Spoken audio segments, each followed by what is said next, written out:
Good evening, travelers of the night. Welcome back to this pestilent boil that is Roll for Impact, where fate teeters on the roll of a die, and each choice might just be your last. Here I sit actually in front of a mic, as your maestro of myths, craftsman of chronicles, spinner of stories that both enchant and evoke, Wesley, but you can call me Wes. Embark with us on the next chapter of The Stranger, an episodic D&D actual play podcast where Shane brings pulse to Trevor. Maybe not pulse. Asteria portrays the superior Dr. Glass. Ari dives deep into the unhinged role of Esperanza, and Matt unravels the holy mysteries of Nihilus von Stonen. This series of episodes, aptly named Midnight Whispers. Prepare yourself, sit down, stand up, go for a run, do whatever it is you do, for our journey continues.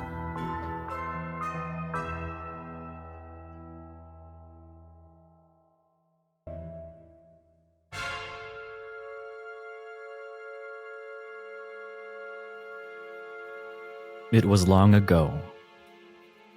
The night was oppressive, its darkness thickened by swollen storm clouds overhead.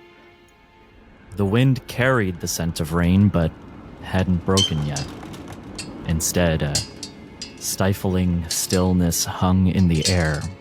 The streetlights, a feeble orange hue against the void, flickered intermittently, revealing only scant sections of the abandoned boulevard in young Port Hillcrest.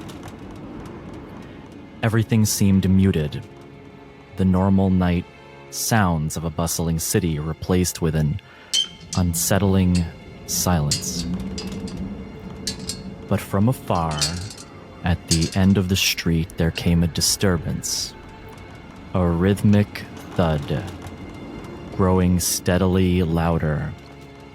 With every pulse of the streetlight, it revealed a harrowing scene. A man, holding a scalpel, staggering towards the light. His once crisp white surgical robes now stained deep crimson, clinging wetly to his torso. Blood coursed down his neck, his hands, his entire front, collecting in puddles with every step. The most grotesque sight, though, wasn't the blood.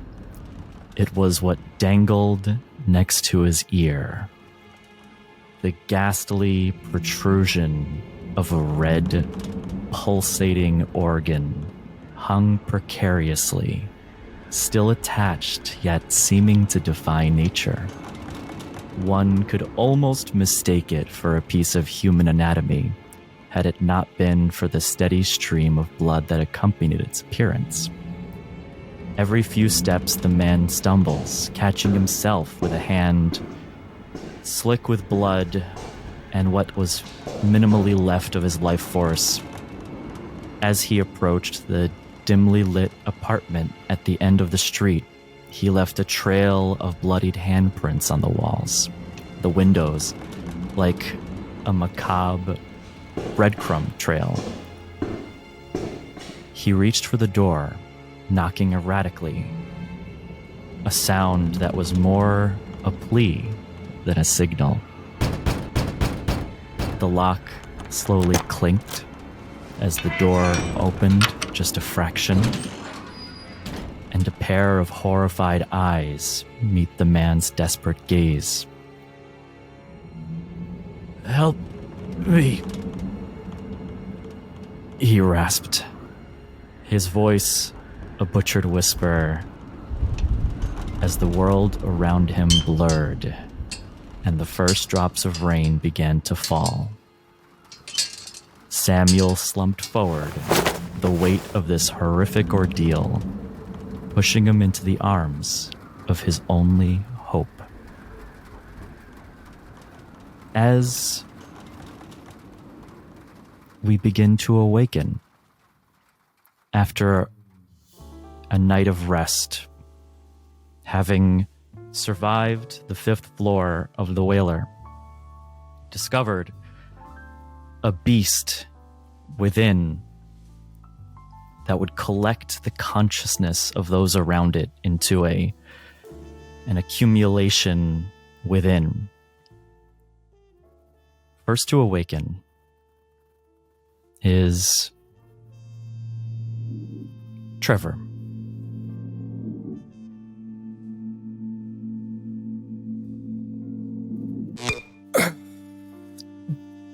Trevor, his eyes kind of slowly peel open. It's been a long time since he's had such a deep sleep. Although perhaps not as calm as he would have liked. He's still feeling the aftermath of the day before.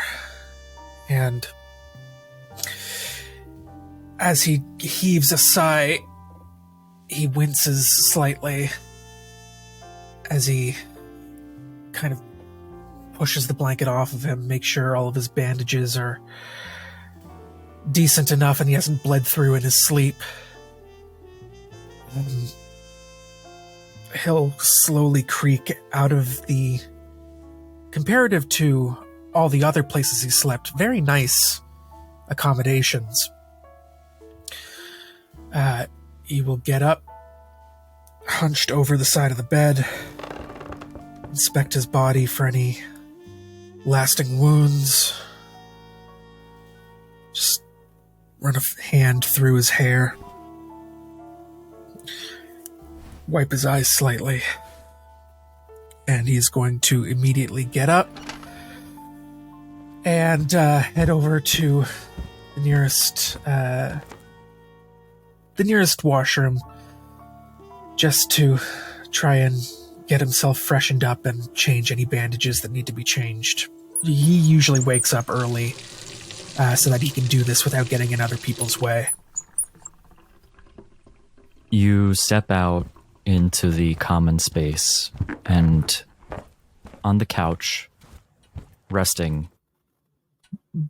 could have been sleeping, but already awakened, is Nihilus von Stonen with a piece of paper still clutched in his hand.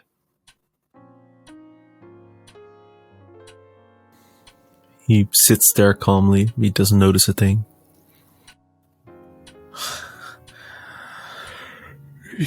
You're up early?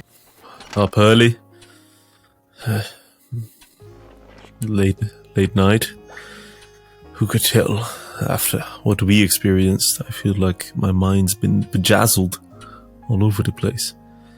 I sense my only reality is these papers I hold dear. He closes the book. He looks at you. Don't mind me. How are you doing? How am I doing? I don't know. I don't know how I'm doing. I'm used to waking up feeling like shit, you know? Even when I weren't being a sellsword or anything like that, I was used to waking up early after a night of hard labor, so I don't really know what waking up right looks like, but I'm still thinking of yesterday, if I'm honest. So me too. Although I wish I wouldn't think as much about it. I do think it's something we should talk with. But I feel so tired. I think we should all sit down and discuss. Yeah. I mean, I ain't sure what there's to talk about, but, I mean, we all saw it. You know, we saw the thing that was in that floor. I mean, the only word I have for it is animal, but, like, that ain't no animal I ever seen. Was a monster, was an anomaly. Even in all my studies, even of all the things I can imagine of, nothing would be as monstrous as that. Yeah. Well, you see, Trevor kind of pauses a bit. Clearly, like, for a guy as simple as he is, it's very easy to tell when he's in thought, so to speak. And you can tell that while he's still speaking with you, his mind is somewhere else. He goes, yeah, that thing were mighty weird.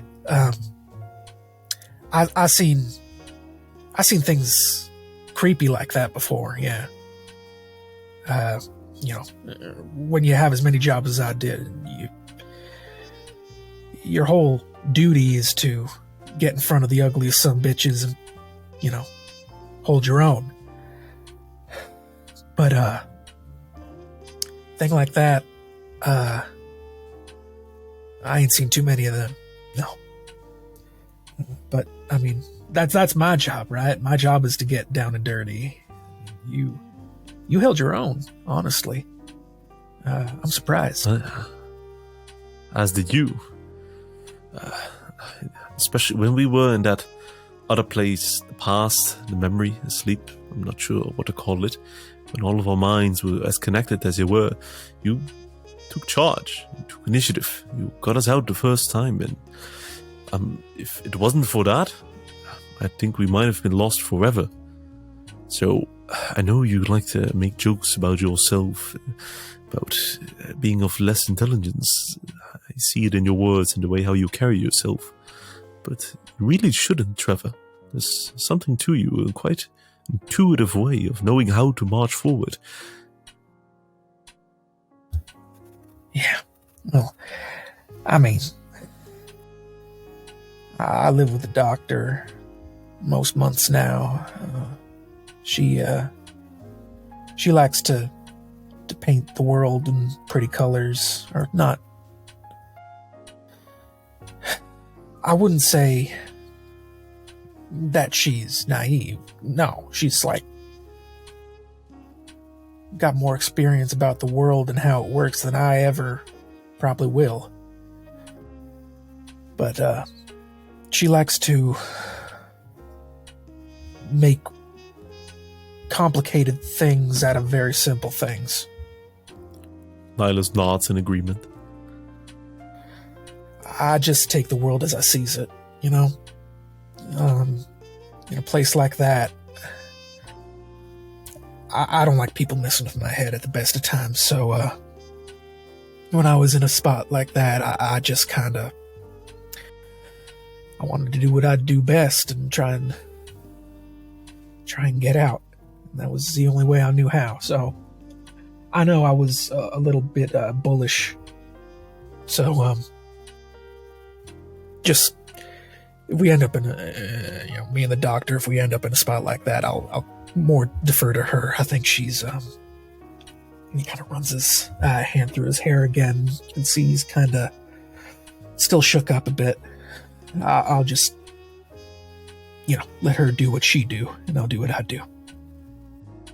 As you say that, the kettle in the kitchenette begins to whistle. As Dr. Glass, from your room, you hear that the water has begun to boil. Dr. Glass opens an eye. She's curled up next to Esper, I suppose.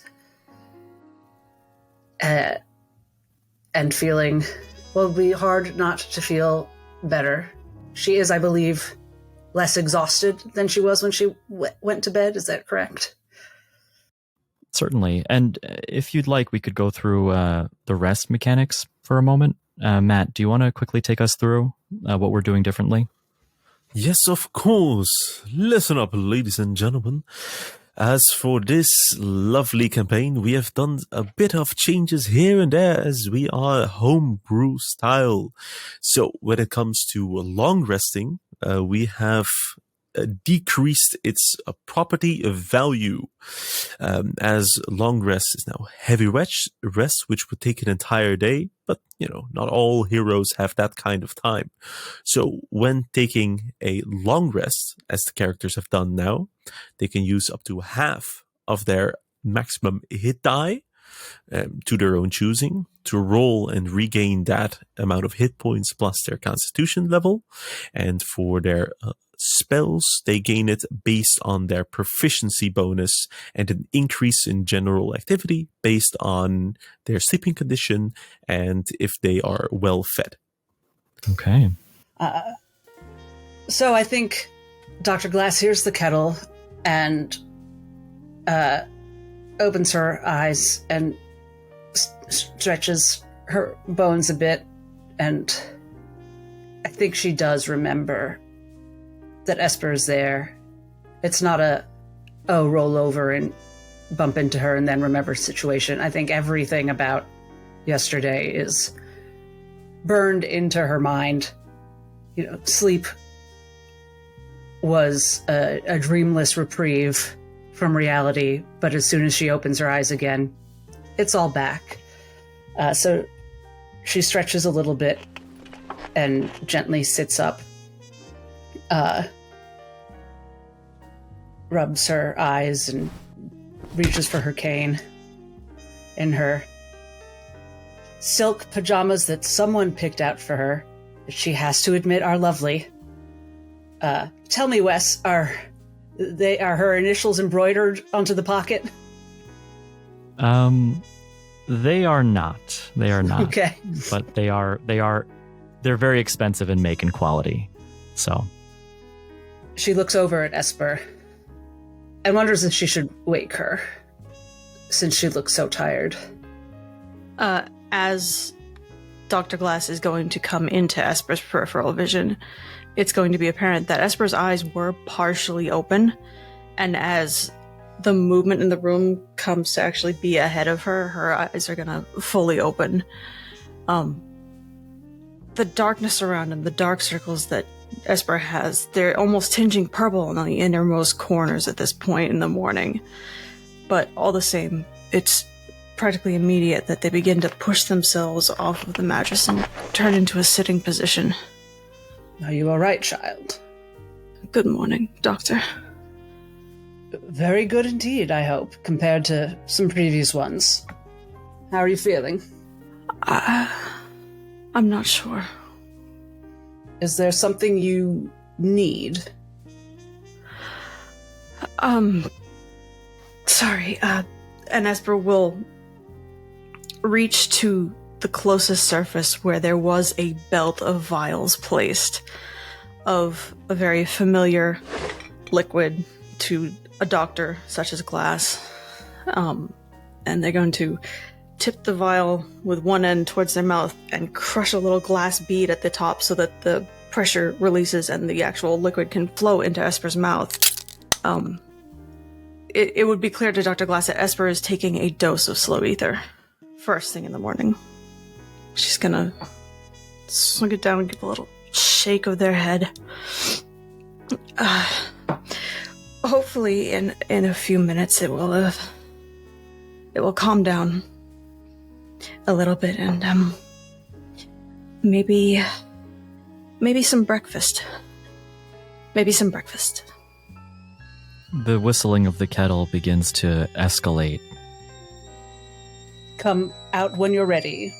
Is someone gonna get that? Someone with 2 good legs might. We're coming. I for sure did not put a kettle on there. I hear you. He's just gonna get up from the seated position and start walking towards the kitchen, presumably where the kettle is boiling. But if you're making some tea, I would sure love some. Mm-hmm. Sure. Let me see what kinds we got. I know what you like, Doc. What How you like your tea? Milk, sugar? Ooh, I like it extremely bitterly sharp. Please, at least put 2 tea bags in there and skip any sugar. Alright. How about you? Is Esper awake?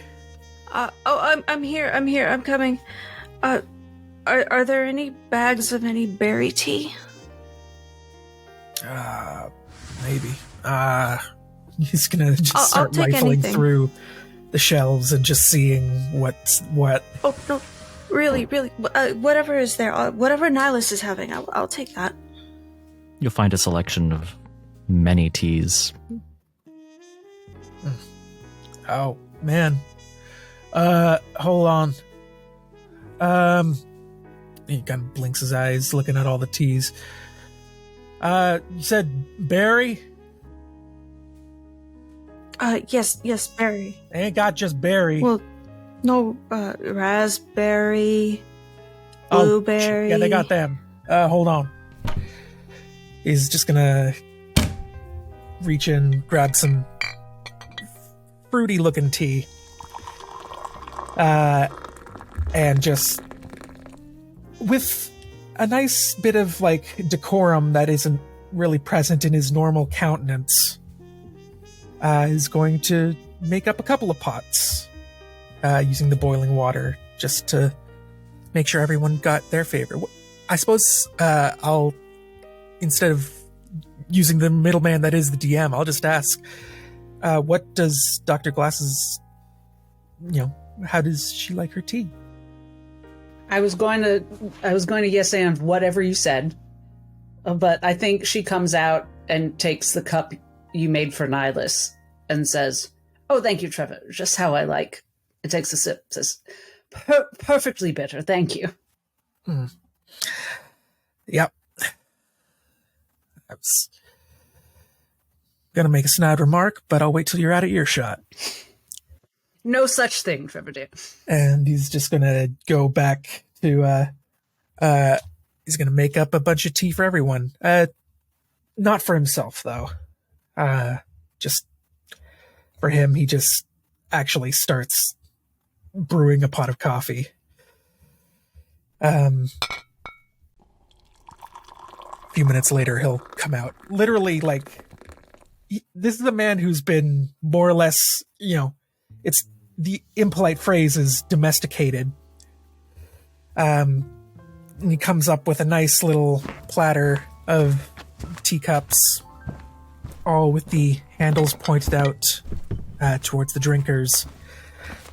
And, in one hand he's got the platter, and the other one he's just literally just sipping on his own, like, it's hardly a mug, it's more like a cup that he's filled up, just a normal, like, glass cup that he's filled with coffee. So he walks out, just sort of lays it down on a coffee table. As for you, and then he'll hand cups to all who are available in the room to accept it. Esper is going to look at it, and they nod their head just really for just a moment, as if they approve of the color. It's like, I think you found it.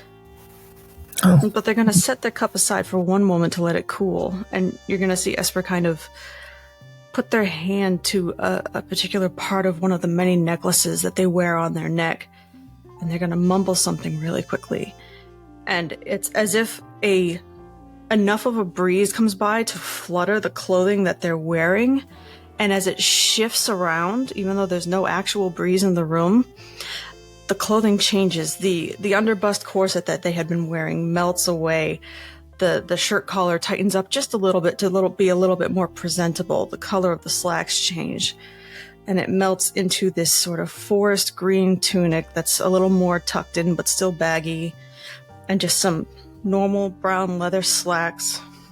It appears to be the same shoes that they were wearing before, but it's a much more simple outfit, and it is one that much more leans decidedly masculine instead of feminine. As that happens, a bell rings out of the door. The door abruptly opens, and an assault of waitstaff enters the room with silver trays and those little domed silver tops. Cloche. A cloche. I am so impressed that you know that one.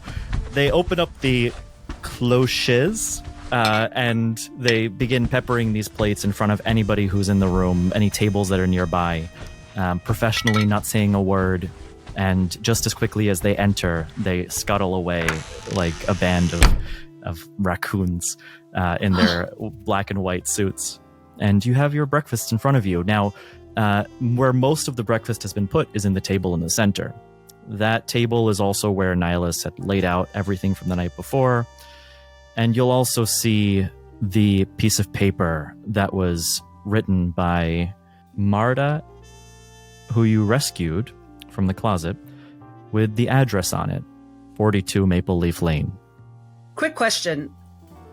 What Esper just did with their clothes, would we have seen anything like that before, or was that wild?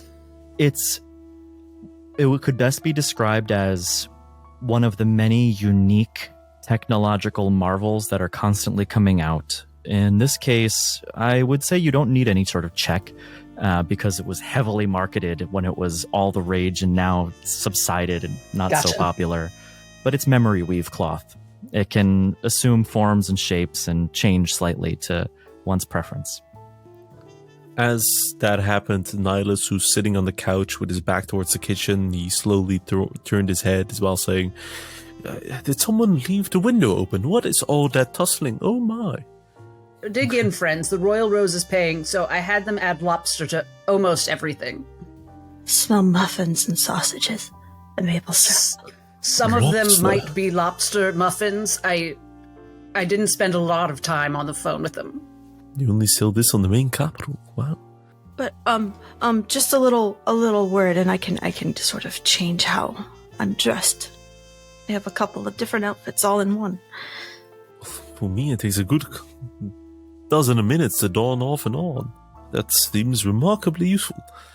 Well, it's nice when you don't want to spend a lot of money on different clothes and haul them all around. Give me some of them. Listen, I mean, this is real fancy, but you know, I'm good with just the bare necessities. We don't. So, if any of y'all want to, pig out, it was a long day for everyone. So, yeah, I got There's my bread plate. and bacon and potatoes. I made sure that the Trevor special was included. Sans lobster. Hey now, I'm no simpleton. I know good food when I seen it. Well, I don't actually like lobster. It's not a judgment. The bacon has something green on it. It smells like a pine tree. It smells like something that's been on bread. Yeah, no, the people who make the food like to gussy it up. They like to call it an experience. Honestly, it just kind of makes my nose wrinkle a little bit. So, you can just pick that shit off. I need the energy. I'm so tired. This music makes me feel like Dr. Glass smokes. I feel like she sits on the arm of a couch and lights a cigarette and watches everyone eat. Except it's on one of those like cigarette extending sticks. Those But one of the fancy small ones. Yeah. It's like, why are you... Just a fainting couch in the corner of the room. Yeah. She'll have a little nibble after her morning cigarette. But she's very much giving bad auntie.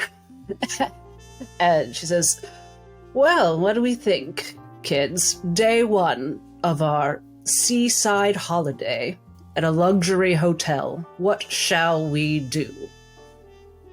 I hate to interrupt the pure luxury of the design of life that we could provide at a place like this. But there is this mere large issue of what happened yesterday that we should discuss. Also, I didn't want to intrude our rest yesterday evening, but we all remember the woman who we saved, right? She left home. I asked her to write down her address. She wrote it to me on a small piece of paper, and I was a fool to not look at it immediately, as I did last night, and I suppose this is one of the many reasons why I couldn't get much sleep. It's the same address of Samuel Buring. What? 42 Maple Leaf Lane. Of what we heard and understood in the dream, the past, the different reality, I'm not quite sure of it. Maybe it was planted there, maybe one of us already knew about this. I'm not sure, I'm confused, really. And I don't like being confused. In fact, I hate being confused. It's one of the main reasons why I loved joining up for the religious testimonium veritas. Because I would never be confused, as I would generally understand everything, but this is confusing. That was surprisingly self-aware for a man of the cloth. Well done, Nihilus. Although that's not really the point right now. No, you're right. That's quite... So we have Marta, who was not attacked, Presumably, maybe? Right.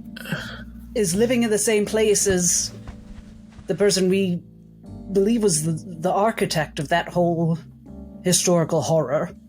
Yes, the one who could have placed the monstrosity there in the first place, or at least have reasoning too. But also Constantine told me that his sister is Beatrice, the woman who sent everyone up there, and that they're actually Van Thorns. And why would a Van Thorn be working as hotel staff unless there was something going on? Or maybe they're working together. I don't know nothing about no Van Thorns other than the experiences that I've had in the past day. So, like, I don't know what businesses they got their thumbs in. But I think the name, seems to come up a whole lot. So it's either they're the kind of folks to spread their seeds far and wide and just make sure they got eyes wherever they need them, or they got a plan to infiltrate some things. They got some ulterior motives. So I can't tell you anything about them other than, well, anyone that I've seen that have been affiliated with them have been kind of uppity pricks. But maybe we should do a little bit more digging into them. They keep coming up, and I learned that they flat out murdered a business rival merely because she was too successful. That's on this island. And one of them has it out for you, Trevor, and he's traveling with Lord Felix. Wait a second. Where's that gun? And hopefully it wasn't just lying on the table when all the waiters were here, but she goes and finds the breamed gun. And because she never really looked at it, Esper was the one who had it, and Esper never saw the first gun. So is it the same gun, Wes? This gun, remind me, Dr. Glass, she threw the first gun. The bullets got thrown off the ship, but the one that Trevor got off Sam, the junkie? Sam the stowaway, sorry. Belonged to Todd Gray. Planted, or he claimed it did. And Dr. Glass planted it outside the office of an officious-seeming, like, accountant or something of the ship, so that it could be found. And it could seem like, oh, idiot Todd Gray just lost his gun. And then Esper took a breamed gun off of an unconscious Felix later, a few days later. So, what's interesting about this gun as you pull it out from one of the drawers that you stashed it in, all the way behind the religious text in the front, as is common with any hotel establishment. And you put it out onto the table. This is the gun that you got from Felix, Lord Felix Royce. But it's not a gun that you're familiar seeing in his possession in the past. He was known to carry a firearm on him, as is common for many who want to protect themselves out on the streets in the dark late at night, who can afford it, of course. This gun is special. As you look over the hilt, the handle, the wooden inlay, it's made with a swirled black wood you recognize as crowwood, an expensive export from the island of Crowperch. Not easy to come by. Most guns, of course, are unique artisan crafts. They're made to look expensive as well. This one, you see a symbol on it. Go ahead and roll history. Nice to not have disadvantage. 17 on history. It's a small sigil in a circle, a rose bearing thorns. You recognize this as the symbol of House Van Thorn. Well, I mean... Well, the good news is I wasn't a total idiot, and the plan, Trevor, that I had to clear your name, I don't know if it worked, but it didn't royally backfire. Seems to be a different gun. But he's in with the Van Thorns, so just add that to the pile. Right. Thanks for doing that, by the way. Just good to get that out of mind.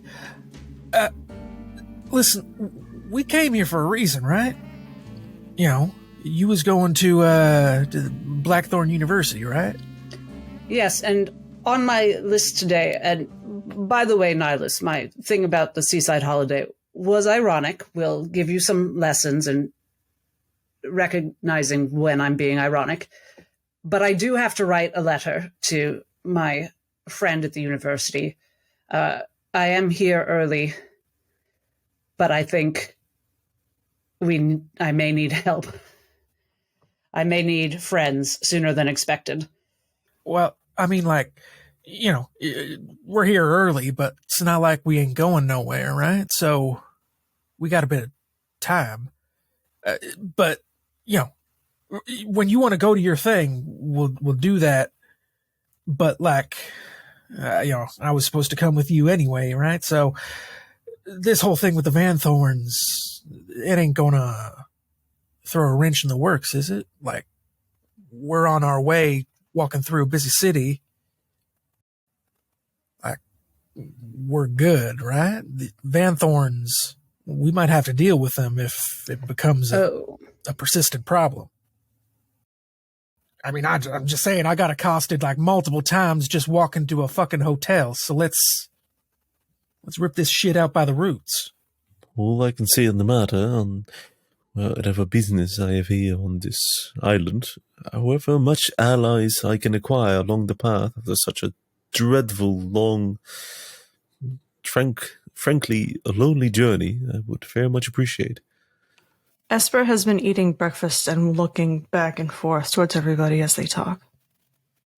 You're very right to bring this up, Trevor, and you and I are going to be quite recognizable to some dangerous people on this island. But there's a reason that their symbol is roses and thorns. Those are plants that make it very difficult to get to the roots. The Van Thorns seem to be everywhere.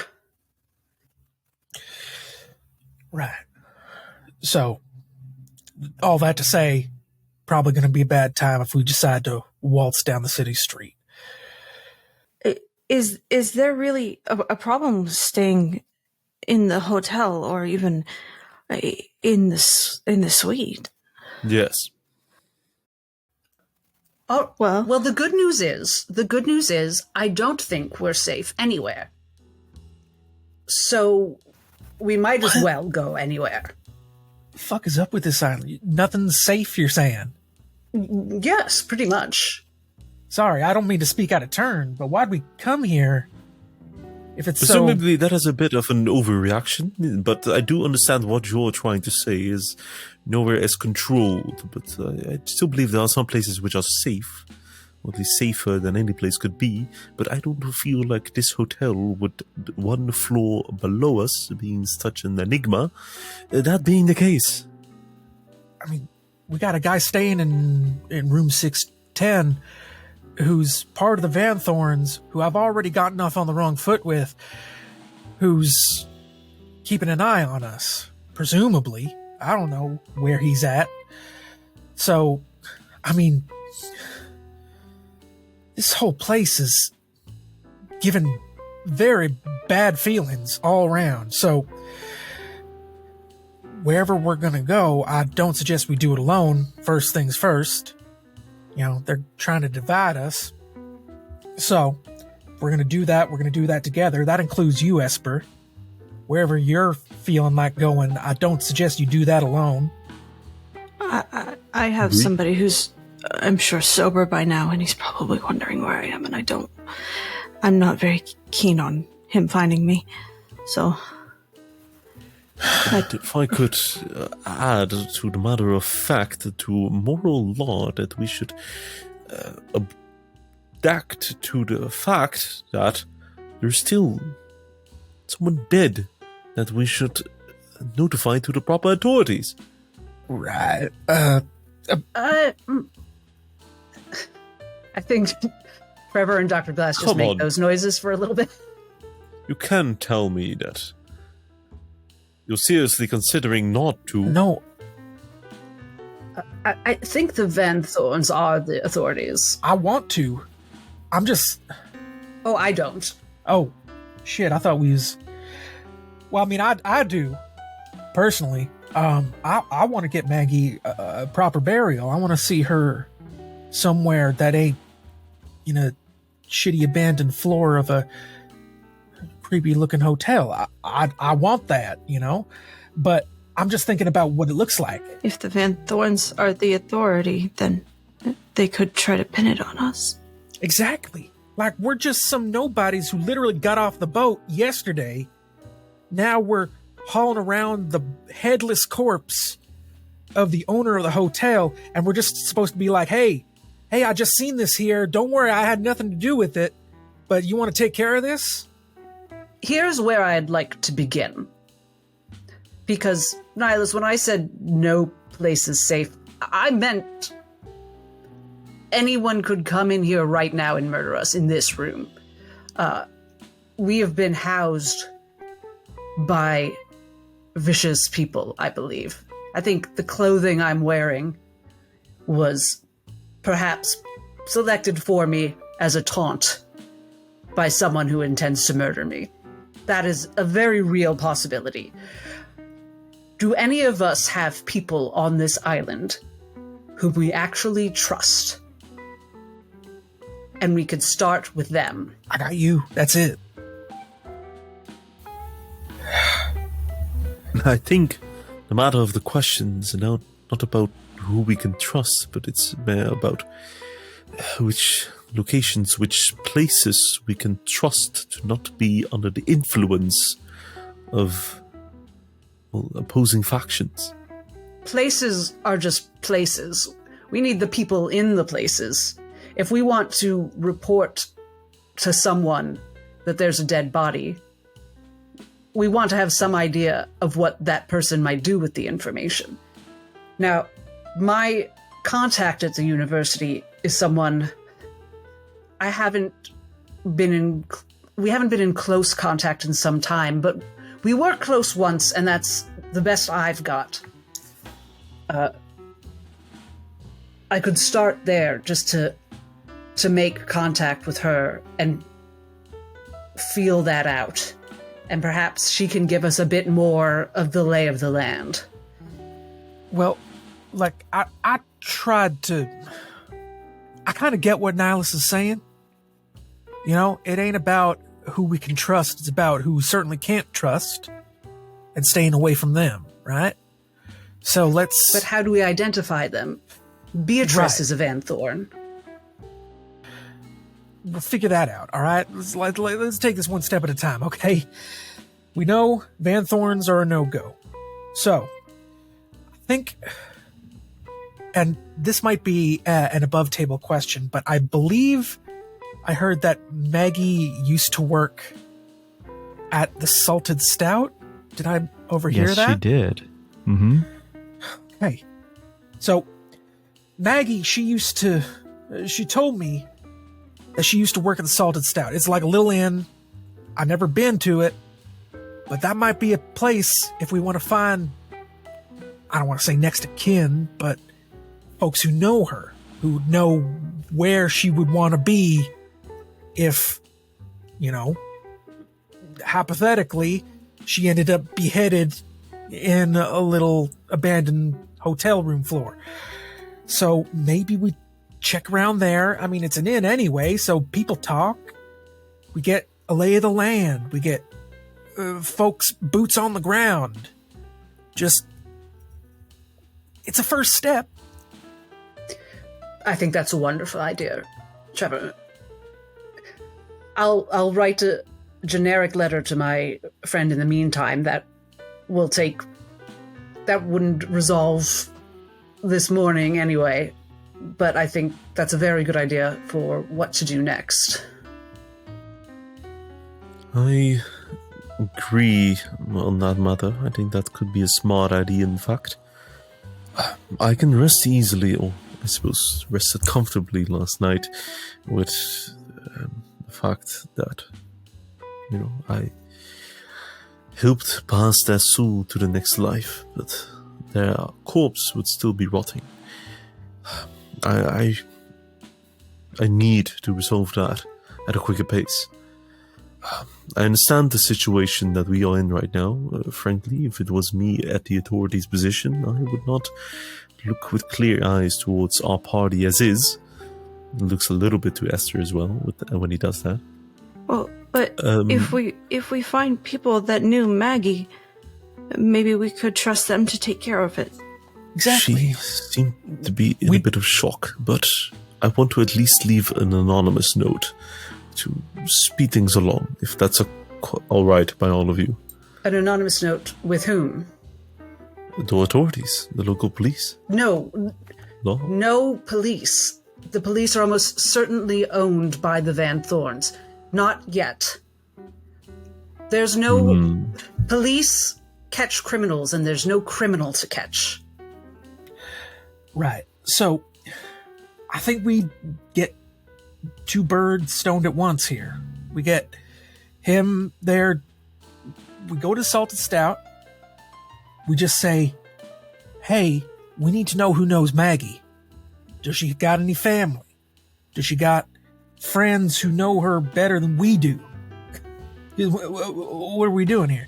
Right? So we keep her where she is right now, because we ain't moving her. But we look for people close to her. We say, hey, just so you know, something bad happened to her. If you want to find her, that's where she's at. You know, it's better than my other idea, which would be just, you know, hucking her out the window and washing our hands of the whole thing. Oh no! I don't think. I like going to find people who know her better.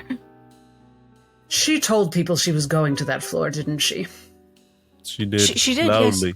yes. So this is all probably a moot point anyway, I just realized, because someone is going to go looking for her. That's right. There are staff who know that she was going up. After the man who got shoved into the doorknob. I just remembered it myself. There's been a lot. Let's pause for a moment. As a doctor, let me just say, yesterday was a lot. And it was a lot after already a lot. And we're all alive, and that is absurd. And that's wonderful. So, good for all of us. And Right. fucking yikes. That's a medical term. Freaking yikes.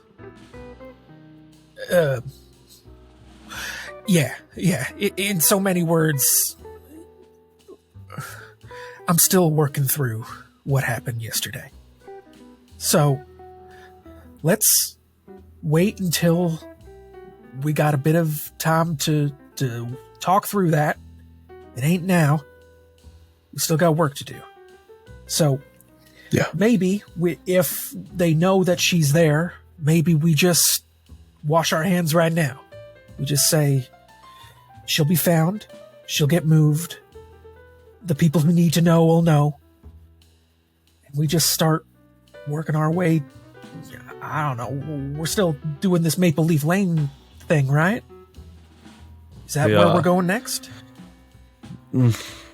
Maybe. I think the salted stout could still be a very good source of information. I'd prefer to go there first, in fact. I suspect that around a time like this, in the middle of the day, it would not be that busy, and it would only be the local people working over there. Perhaps they have a clearer mind to be willing to help us, instead of during a crowd and busy moment. It also, frankly, sounds more fun, and I wouldn't mind being the third bird to get stoned. And if there are people who know that we're staying here, maybe if we ever need to change where we are, we could see that the stout might have rooms. That's a wonderful suggestion, Esper. Though I will miss these creepily luxurious accommodations. It's very big in here. Would it be fair to say that's where we're going next? Yes, but I'd like to do one more thing first, while we're all gathered. Mm-hmm. Which is, I'd like to have Nihilus look at Felix's knife that was with me in the closet that I woke up, that he used to kill Abelard. So I'd say, I think, we all get dressed. We'll change out of our pajamas or whatever. And then I say, oh, Nihilus, before we go, will you look at this with me? It's the knife my nemesis used to murder my mentor. You know, one of those little things. And for some reason, he gave it to me. It's first I'm hearing of it. While putting on his coat, Nihilus looks at the knife. Just a basic investigation check. Sure. Can I help him with that, since we're both looking at it? Is that the kind of thing I can, look at that little engraving? Isn't that odd? Yeah, I would say both of you roll individually. For a total of 19. All right, I forgot how good you are at it. Yeah, I got 15. Not bad, but 19's better. That's why I asked Nihilus. You look over the knife, and it's a curious little thing. It's ornate, well made, clearly commissioned from an expensive artisan. The hilt balanced exceptionally well to the blade, but its adornments are eloquent, dainty. There's little gems inlaid. It looks more to be a knife of ceremony. Not that it's to be used in a ceremony, but something to parade around, to put on a shelf, to decorate. Though it would probably work well in a fight, clearly it was never intended practically as such. It's as if the dungeon master's words came straight out of Nihilus's voice as he shared all that. Huh. And he happily gives it back. I have no intention of keeping weapons with me. I was just wondering, does it have sentimental value to you? I suppose it does now. But I just wonder more if it had sentimental value to someone else. Does it belong to someone else?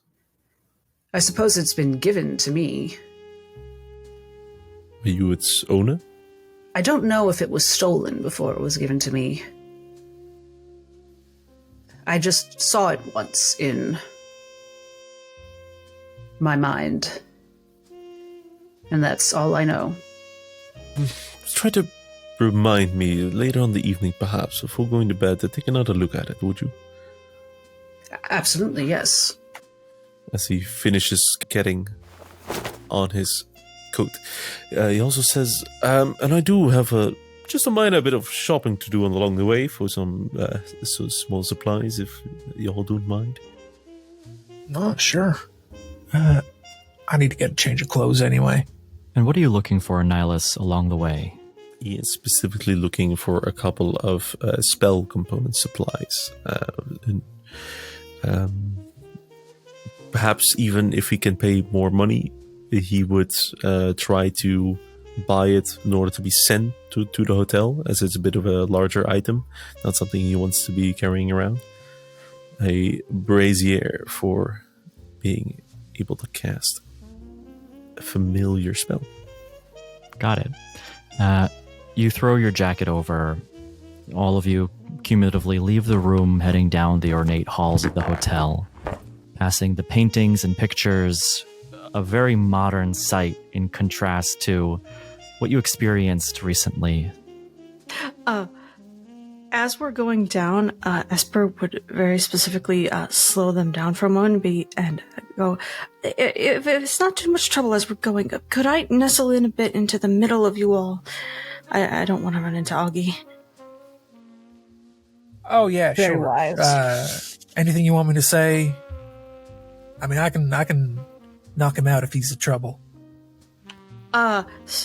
Maybe that'd be a little too much trouble, but if you stare at him very angrily, it might work. He doesn't really strike me as a brave man. I got that. I can do that. And Dr. Glass will drop off a letter at the front desk on that hotel stationery they gave her to Dr. Singer at the university. That it's not that saying, I could give you exact wording if you want, but basically it's saying, I'm here early. Can we meet up? You know, wherever you think is best. Okay. So let's do this. Esper, would you roll stealth with advantage? Dr. Isadora Glass, if there's anything more you want to include in the letter, then DM it to me. But for now, I got the gist. And what is that stealth with advantage roll? Yeah, what is it? That stealth with advantage was double natural 2s for a total of 5. If only you were a halfling. You head down those halls and make your way to the elevator. The elevator dings as you crowd inside and head down to the lobby. And you see Mr. Augie as you enter into the lobby, talking to the front desk, looking a little bit disheveled. That not so much unlike a man who has had a late night and is just making his way. And as you step into the hall, almost like a bloodhound, he turns his head, sensing your presence nearly, and notices you from within the group. Oh, there you are. Keep going. Esper, wait up. They're real busy. Esper's walking as if they can't hear him. Okay. You walk across the lobby. He takes a few steps towards the group that's walking through, but decides to stop and sees you leave the building as Dr. Glass peels away just for a moment to drop a letter in the letter drop. And you step out into the streets, making your way to the cobblestone, the light patter of rain, which seems to be all too familiar every day here in Port Hillcrest. And you make your way past a small reagents shop that Nihilus is able to stop in briefly to get what he needs before the group continues on to a tavern. A traditional tavern, not a fancy Victorian-styled hotel, the Salted Stout Inn, with 2 saloon-style doors at the entrance, almost comically so, as if it's part of the experience. And as the door opens and You step in. You see a elven man in his 50s. Strong, sturdy, from years of clearly running the area behind the bar. The tavern is empty at this time. It's too early. But as he cleans the table with a cloth, kind of wiping it, waxing it, he looks up. Oh, we're not open yet. That's all right. We're not customers. Okay. Delivery? What's it about? That's a good question. What is we? We are, concerned people. We got, we're here on behalf of, we're here because, do y'all know Maggie? Looks to the side. Margaret. I think that's her full name. She used to work here. Now she is over at the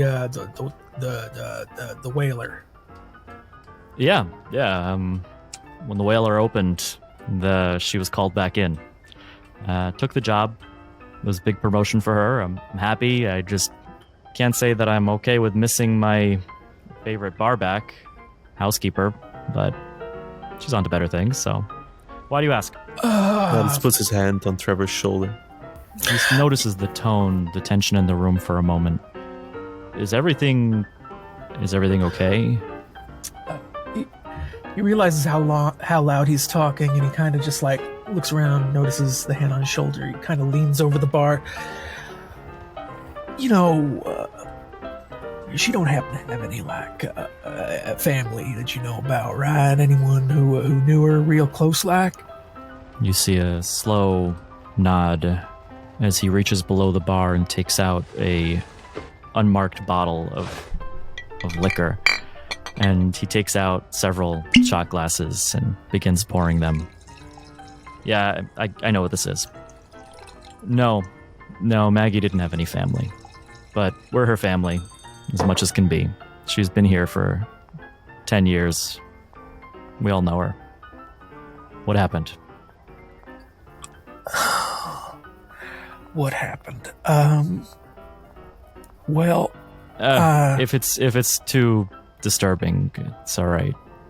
I'm guessing Van Thorn, Island, Crow Perch, the usual. I'm sorry to say. Yeah, that's. Did she have any run-ins in with the Van Thorns? While we're on the subject. I know she used to work with one. Well, kind of. There was somebody else at the hotel who was disinherited from the Van Thorns. That's actually you're not from here, right? Or you're from the ship, I'm guessing. Given that you're coming from the Whaler. But we've met Beatrice though. Yes, know of Beatrice. her. So Thorn. If you hear the name Thorn, it means they're disinherited, disassociated, no longer a Van Thorn. Beatrice is all right. B. I met her a couple times. Friend of Maggie's. Oh, good. That's great. Cool.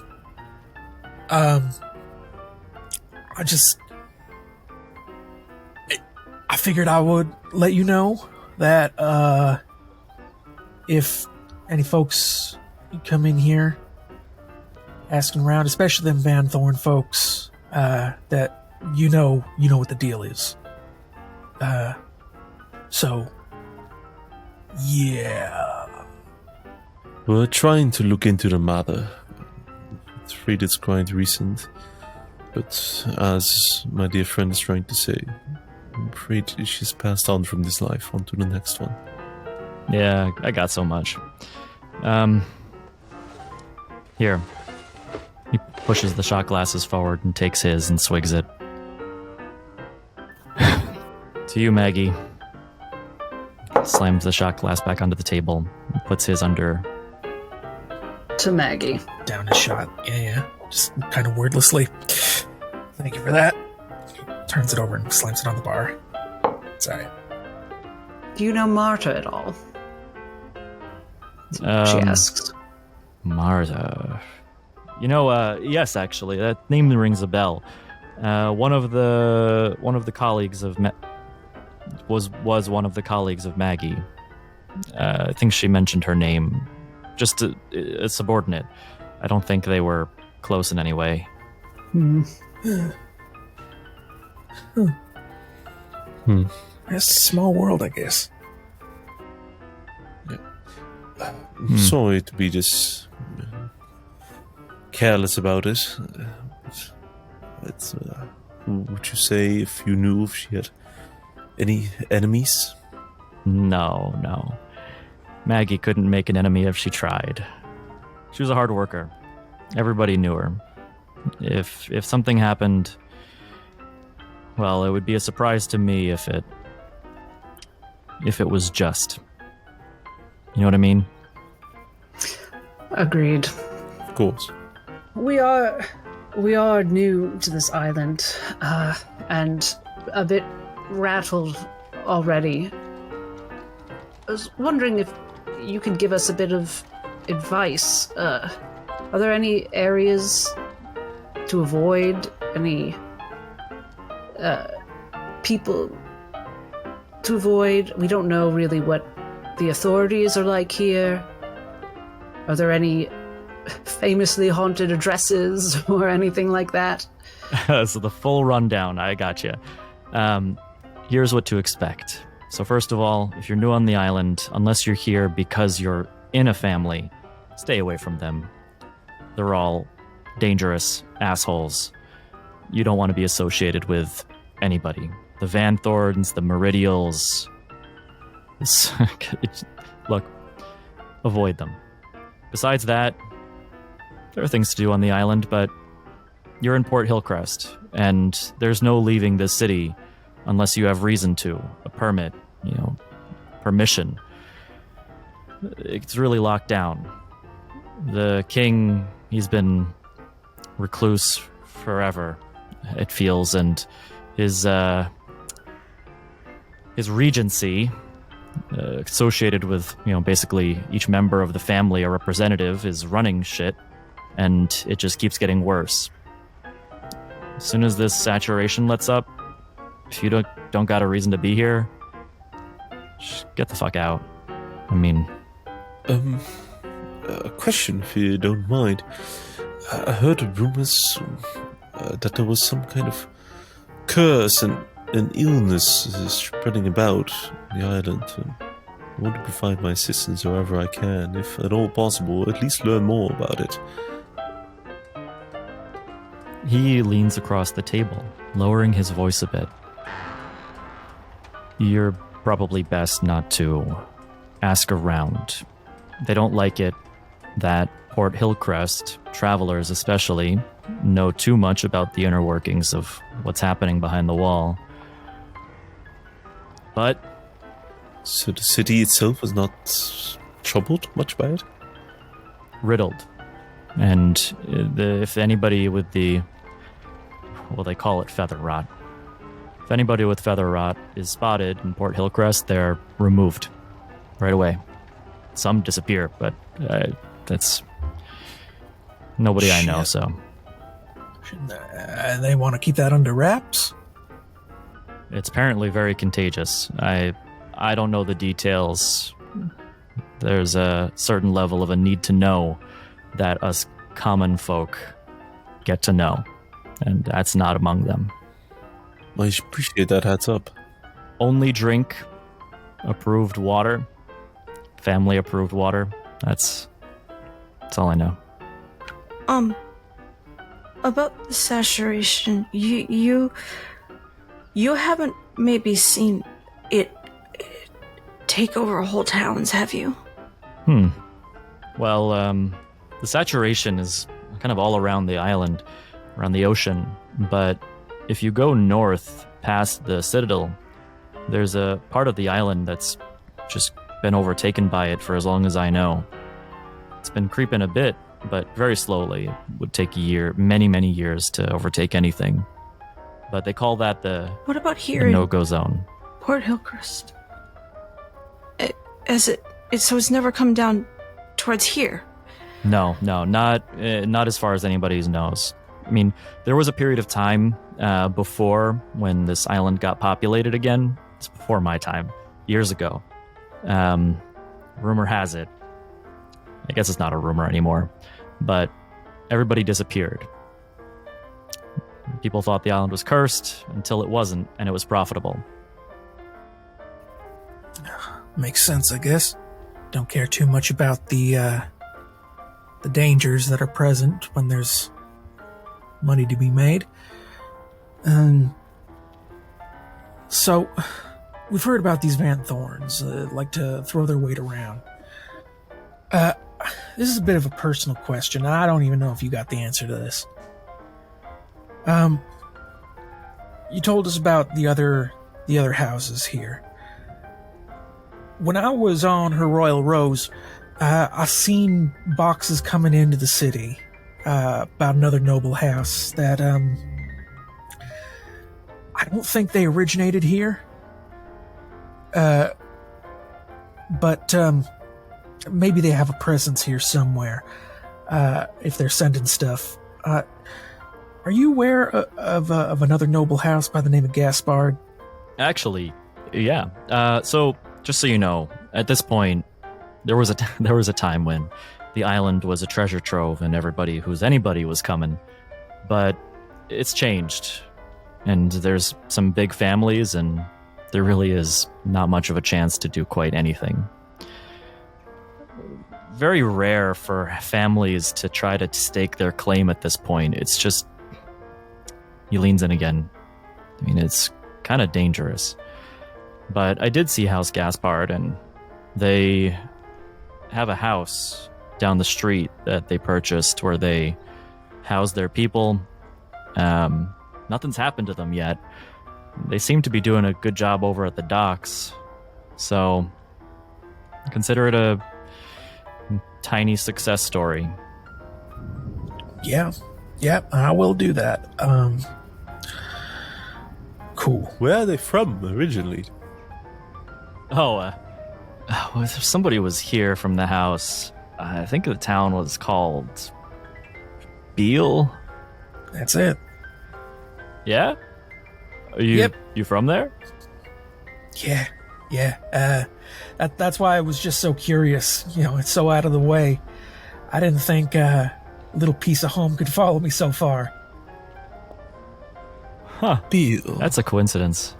You should, Yeah. if you're from there, you should look, I said avoid the families, but if you're one of them, that's better than having a guard. That's security. Though maybe a small house like Gaspard wouldn't be able to do much.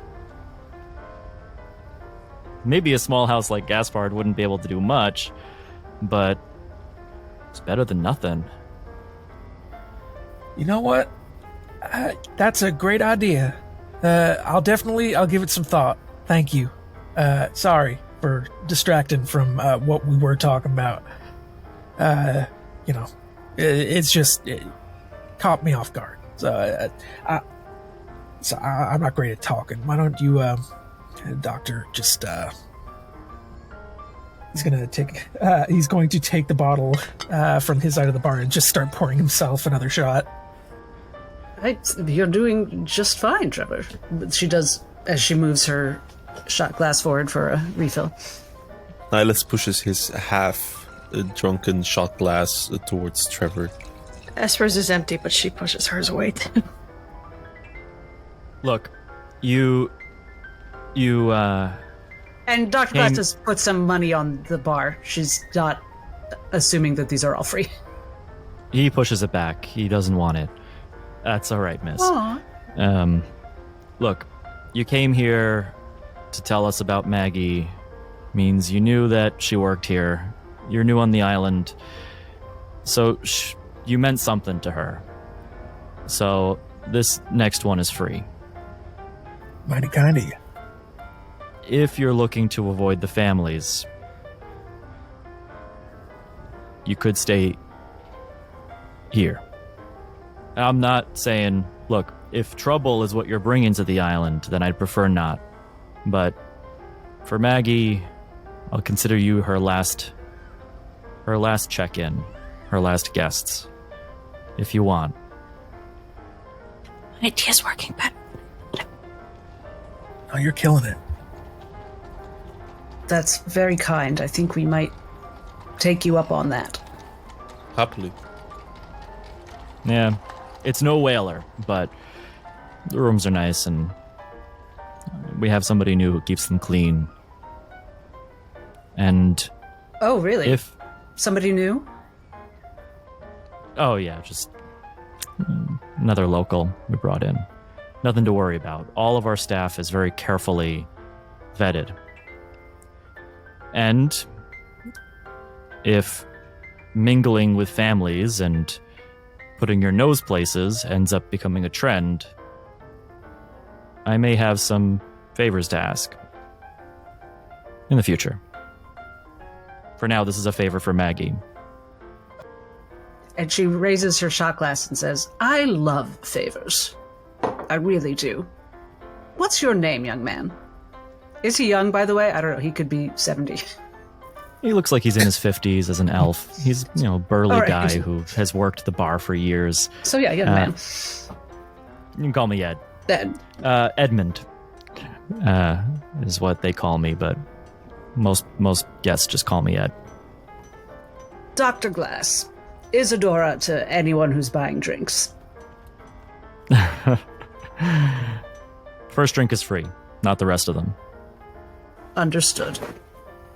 Though actually, now that I mention it, just as a doctor, who's new in town, I always love to pay professional courtesies.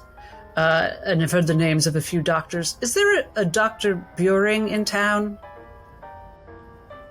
I heard the name somewhere. Haven't heard that name in a long time. But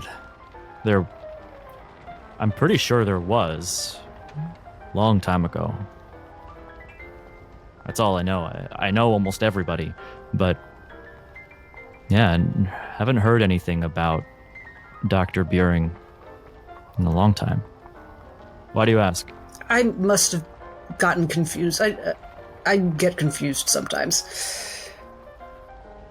Here's what I know. Dr. Buring was a renowned surgeon. Performed operations on the family members, all families at the time, even the smaller ones. It wasn't so grand as things are today. Disappeared. Not seen again. We heard his name come up a few times on our way to the island. Suppose we were curious. By the way, I am Nihilus von Stonen, Inquisitor at your service. We respect all religions here, so I can't have you proselytizing to my customers. At your service, not others. Very well. Nice to meet you.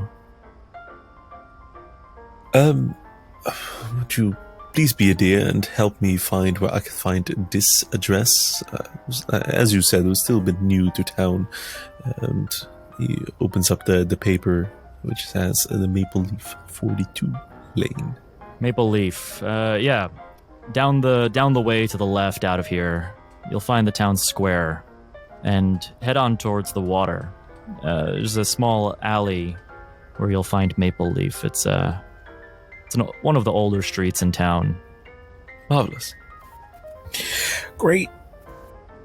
Well, I've got to clean up, so thanks for coming.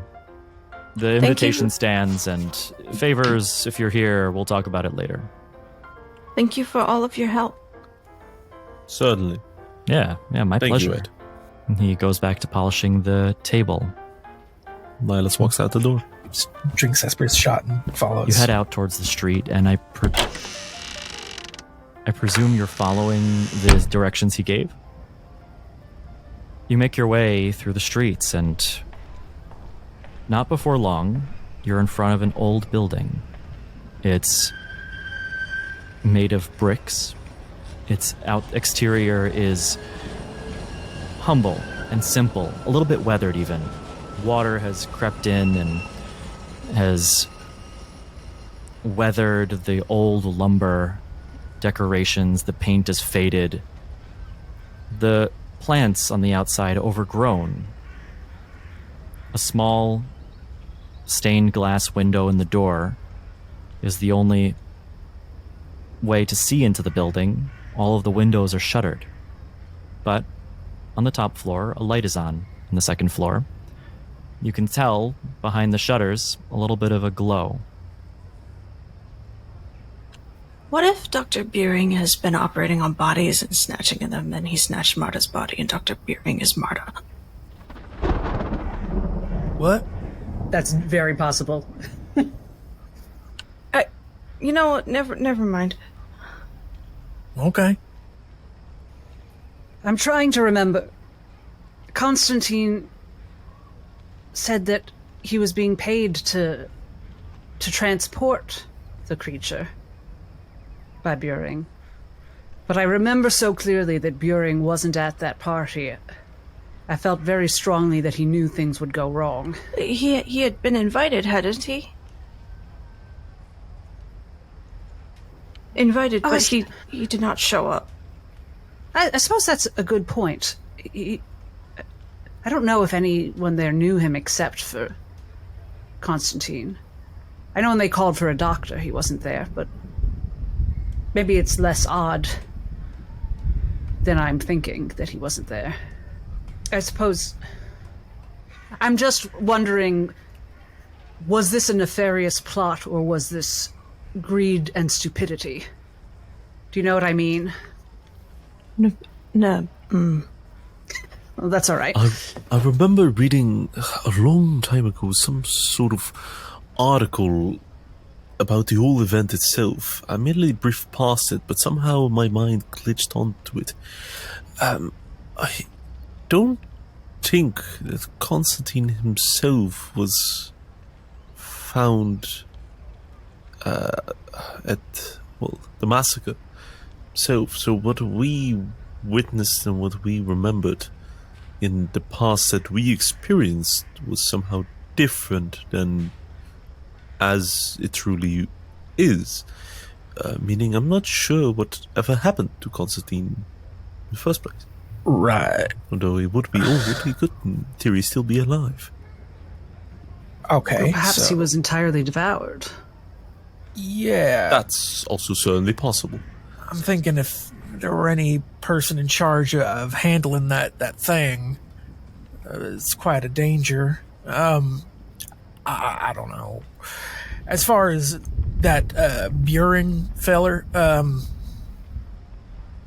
mean, if he is in some way related to the thing up on the fifth floor, I mean, it doesn't smell right? I don't think he's on the up and up. No, certainly. But now that Edmund seemed like a good, straightforward fellow, and he said that Beatrice is good as well. Constantine told me that if I wanted to know everything that happened, I should ask Beatrice. So, right. Like that she got dropped off of the family, right? Yes, which is very good to know. Yeah. Huh. Edmund was very knowledgeable and helpful. I mean, It when certainly you're was. behind the bar, people talk. A lot of people talk, especially when you're pouring drinks in them. So that's understandable. I don't know, everyone. Do we think it's a good idea to...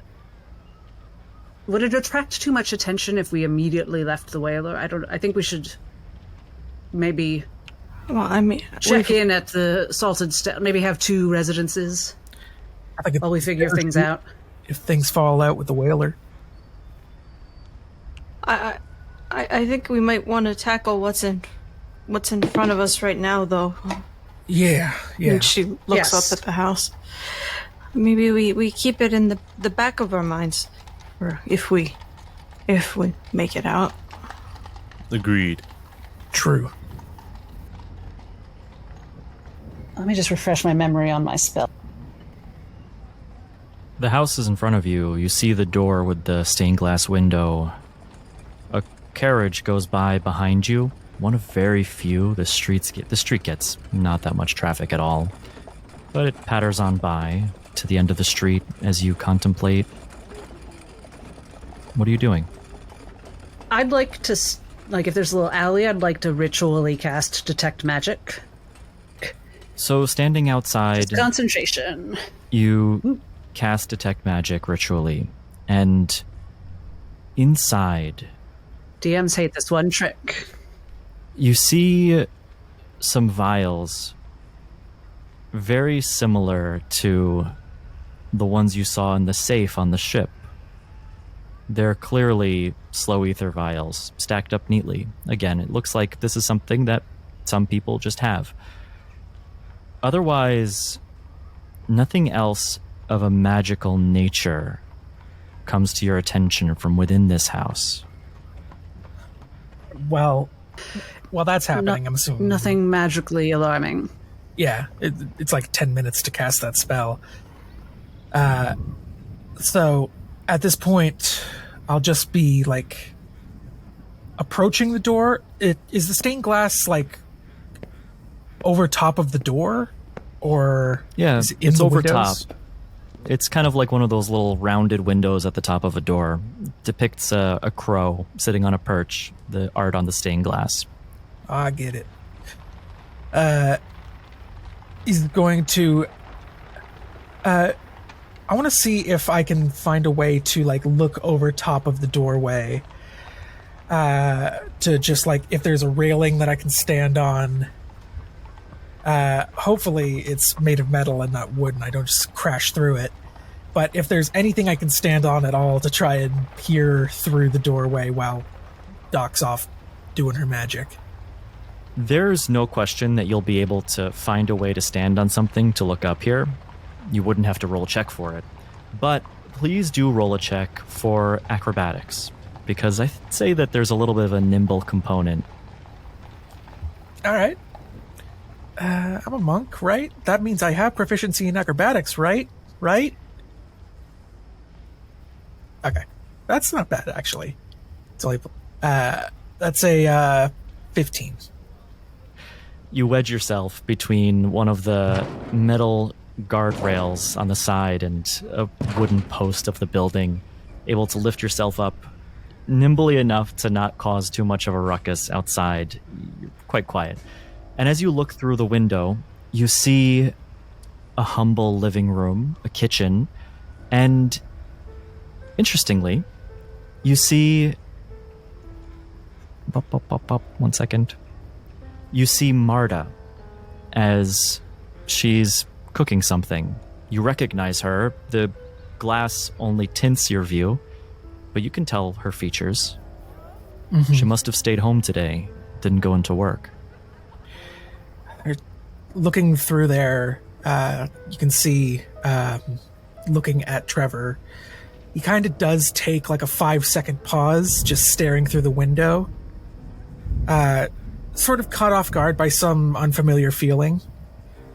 Or he shakes his head, shakes the cobwebs and hops down. Turns to the rest of the group. Yeah, there's someone in there. It's Marta, the housekeeper. Well, I suppose that's good news. Yeah. You know what's weird? When we was in that memory, that world, that whatever it was we was in, I heard the name Marta and I thought, man, this world must be playing tricks on me. You heard the name Marta in the past? Yeah. All my life. That's my mama's name. And just a quick refresher. Marta is a younger woman, correct? She would not be like middle-aged to older right now, would she? Yeah, Marta, she's an elf, but she clearly looks a bit in her like 30s, 35 maybe. Okay, but Elvin, so who knows? I'm sure that plenty of ladies have that name. It's just like when I'm in that space and it's I see a bunch of stuff trying to catch me off guard. That's where I went to. It's she's a housekeeper too, which is so weird because like that's what she was too. Kind of housekeeper, housemaid, chef. She had a bunch of hats she wore. So, when I was in that place, I was like, huh, that Marta, she can't be a person, right? She is just trying to play tricks on me like that painting with the rest of the... I'm sorry, I'm talking too much. Yeah, it's weird. Small world, I guess.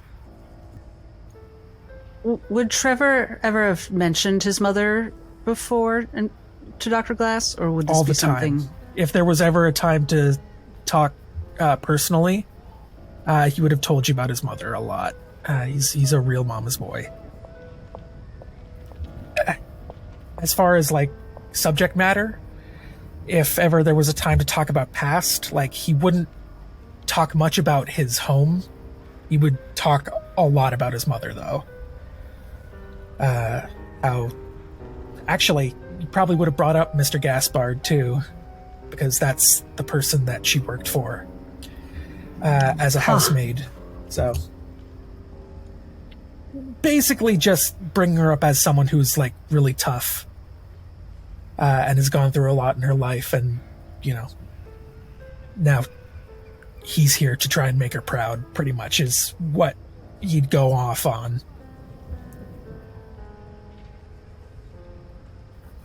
Well, I think Dr. Glass maybe gives his elbow a little squeeze.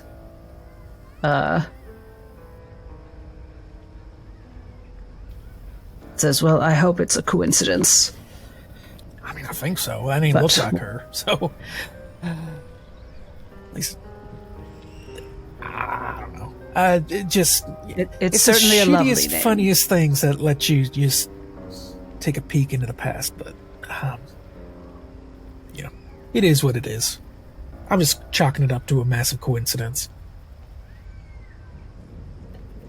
That's all very wise.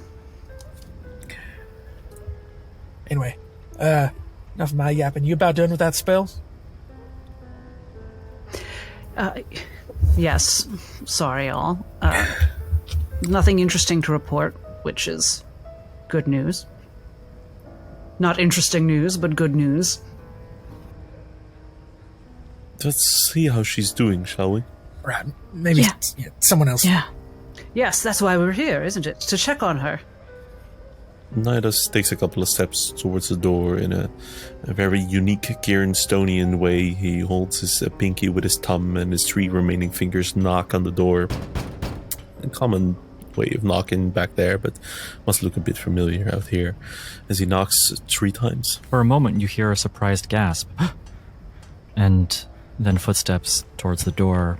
The door opens, but not all the way. It has one of those little chains that prevent it from opening further, that people put on their door to protect themselves from guests, I suppose. And... Mother? Oh, hi. Hey. You... So... is the hotel looking for me? I called out. I couldn't go in today. I felt ill.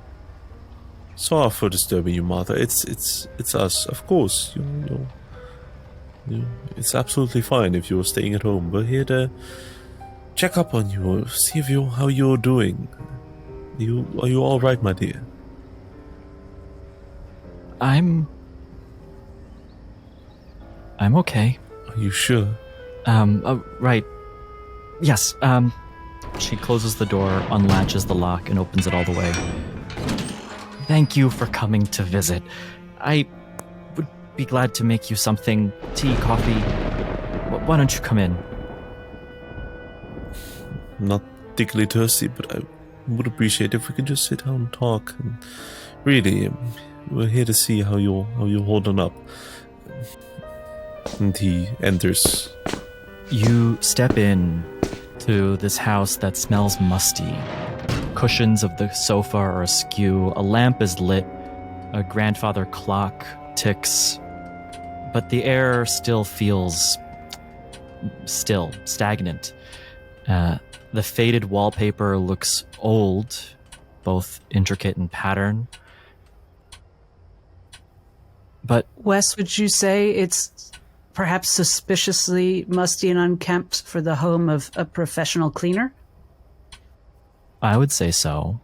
And as you step in, just even the smell of the air kind of starts to give you a light headache. It's like more than is comfortable.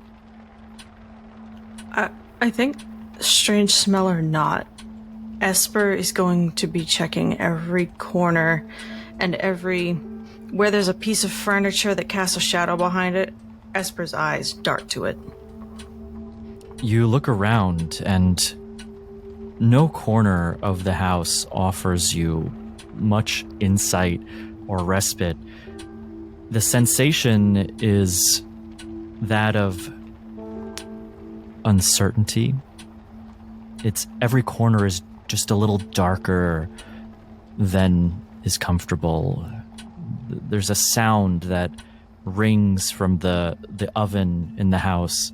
It seems to be a little bit defective. It screams in every way discomfort. And is the slow ether that was detected, is this out in the open or is this concealed? It is out in the open. There's a little glass shelf with a couple of slow ether bottles stacked up on one another at the top. Bottles meaning they could be holding multiple doses at once? No, very similar to the single dose ones that you have. All right. There's 3 total. There is a particular lingering on them for a moment, but then Nesper's lips kind of turn down. She makes a bit of a disgusted face as she turns away from it. Thank you for coming. I appreciate you checking up on me. I know that was crazy. That was just crazy what happened.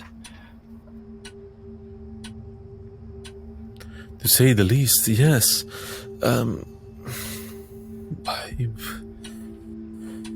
be frank, I'd hate to make you remember all that happened, but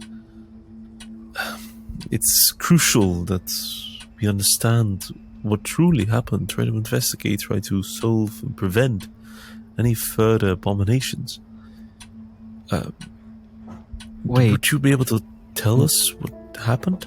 What do you mean by what truly happened? What do you remember, dear? And is it all right if I take a look at you? Remember, I am a doctor. Yeah. Wait, you said you're a doctor? Yes, of course. She gestures to her bag. Sure. Yeah, take a look. I'll tell you what I remember. I went into the room, and there was somebody there. It was one of the contractors. And when I got in, the monster saw me. But he distracted it. And I was able to run, but I couldn't make it to the door anymore. He was in the way, and he was fighting it. And so I found a closet, and I put myself into the farthest corner that I could so that it wouldn't see me or find me. And then I just waited. It's okay, dear. You're safe now. And can I do a medicine check on her while she's talking? You know, check her pupils, all of that, see if there are any abnormal effects. Yeah, go ahead and roll medicine. Not sure if Nihilus is specifically trying to help with the medicine, but he's trying to help calm her down if he can by getting a bit close, trying that to is a get her eye contact. Persuasion from Nihilus. total. Will do. For a total of 3. Okay. And what was the medicine check? A 10 total. It was not good. She's surprisingly hard to read. Ever since you stepped foot in this house, your thoughts have been a bit murky. Your head with a headache, sharp and piercing, making it difficult to focus. Just that smell is so unusual. It doesn't smell rotten, but it's like the heavy odor of somebody's house, just slightly more than typical, uncomfortable. And you notice with a 10, just that she looks a bit out of it, a bit in a haze.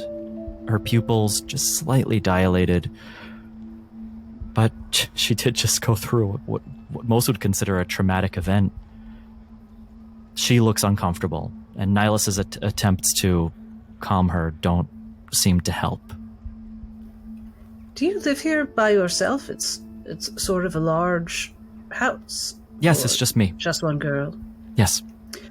Do I need to roll insight on that, Wes? Would you like to roll My insight passive on is that? 17. I mean, I know that was not truthful, but I'll roll to see what else I can find out. Sorry.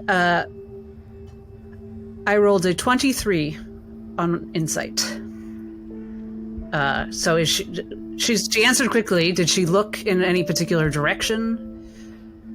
Yeah. So what's great about insight in D&D is if you don't keep it as a binary, are they lying or not, it can be really fun.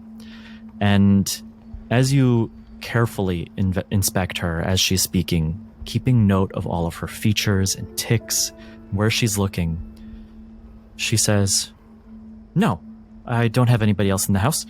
And you notice immediately her eyes trail up and to the right, the corner of the room. It is a 2-level home, but she clearly looked in a very specific direction.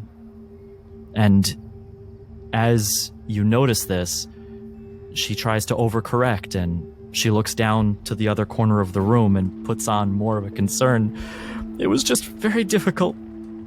What was, dear? And since I was in the midst of immediate medicine check, how's her heart rate? It's high.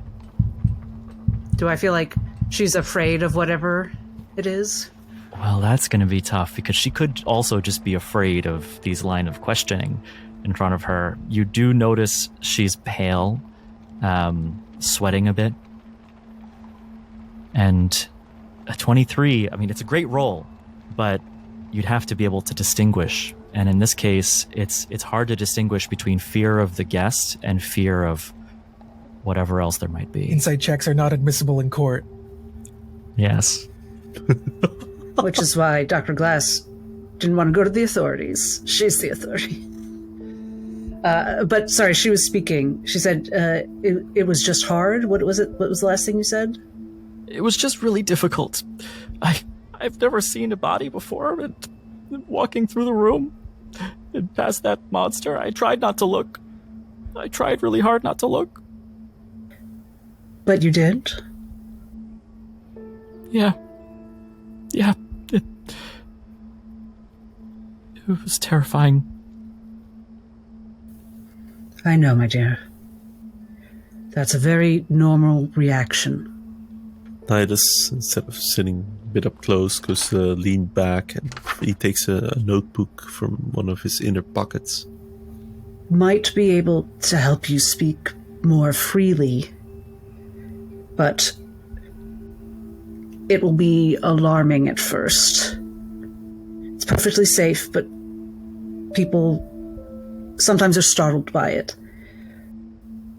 Would you like me to try? Basically, I'm asking her permission to speak into her mind, in case that will allow her to speak more freely. So I'm asking her if I can give her an ability to speak more freely that will startle her at first. Okay. And Nihilus, you said you take out a notebook? Mm-hmm. Yes, Nihilus takes out a notebook and he starts to lean back a bit more on his chair, little bit. He crosses his legs and doesn't get as much clothes in his face. He, from a flick of her wrist, he summons out of the thin air an ordinary-looking clickable pen, quite mechanical in nature, and he starts getting ready to write notes. And he asks a couple of questions, in a bit of an investigating type of. He asked, "Was there anything else you heard on your way up? Do you know why exactly you had to go check the 5th floor? Is there anything else you could tell us about what you knew about the 5th floor in the first place?" Well, one of the contractors went missing, and I was just supposed to go check on them and bring them back and tell them not to go back to the 5th floor. Missing, you say? Do you know for how long? Just a few hours. Do you know why they had been missing in the first place? Were they sent up to the 5th floor too? Maggie told the contractors that there's nothing on the 5th floor and you should just go and start planning the renovation to bring it up to speed because we have too many guests. That's why they went. So a couple of hours went by, and then up you went. Did you hear anything before entering the room all the way in the back of the corridor? No. I opened the door where I saw there had been some fresh footsteps. And then I saw him looking into the eye of this beast. He looked like he was in a trance. And when I went in, the beast looked at me and he snapped out of it. I think he saved my life. He himself snapped out of it, you say? Yes, when the beast stopped looking at him and looked at me, suddenly he was awake. And he fought it. I just remember there was a loud crash from behind me when I went into the closet. And I think he died. Thank you, dear. I'm so sorry for having you relive that. And he goes to continue to scribble some notes. You can take this. He's being very peculiar about it and takes his time. You asked if I could speak to you in my mind? Is that something you can do, miss? You're very astute. Yes, it is a special skill I have. I don't want anybody rummaging around in there. I would prefer you didn't. I wouldn't hear anything that you didn't explicitly tell me. I don't want anything in my mind. All right, well, that's why I asked. Can you tell me out loud how long you've lived here? And Dr. Glass looks at the spot where Marta had looked. You see, she has her hands tucked between her legs. She's almost shaking, like with nervousness. I've been here for, I want to say, like, almost my whole life. Maybe about 40 years. Do you have any connection to Dr. Samuel Buring? Doctor who? Is that what? Bingo. It's quite alright, dear. We're here to help. You know something? The good Dr. Buring. And I also want to see if she reacts to the phrase the good doctor.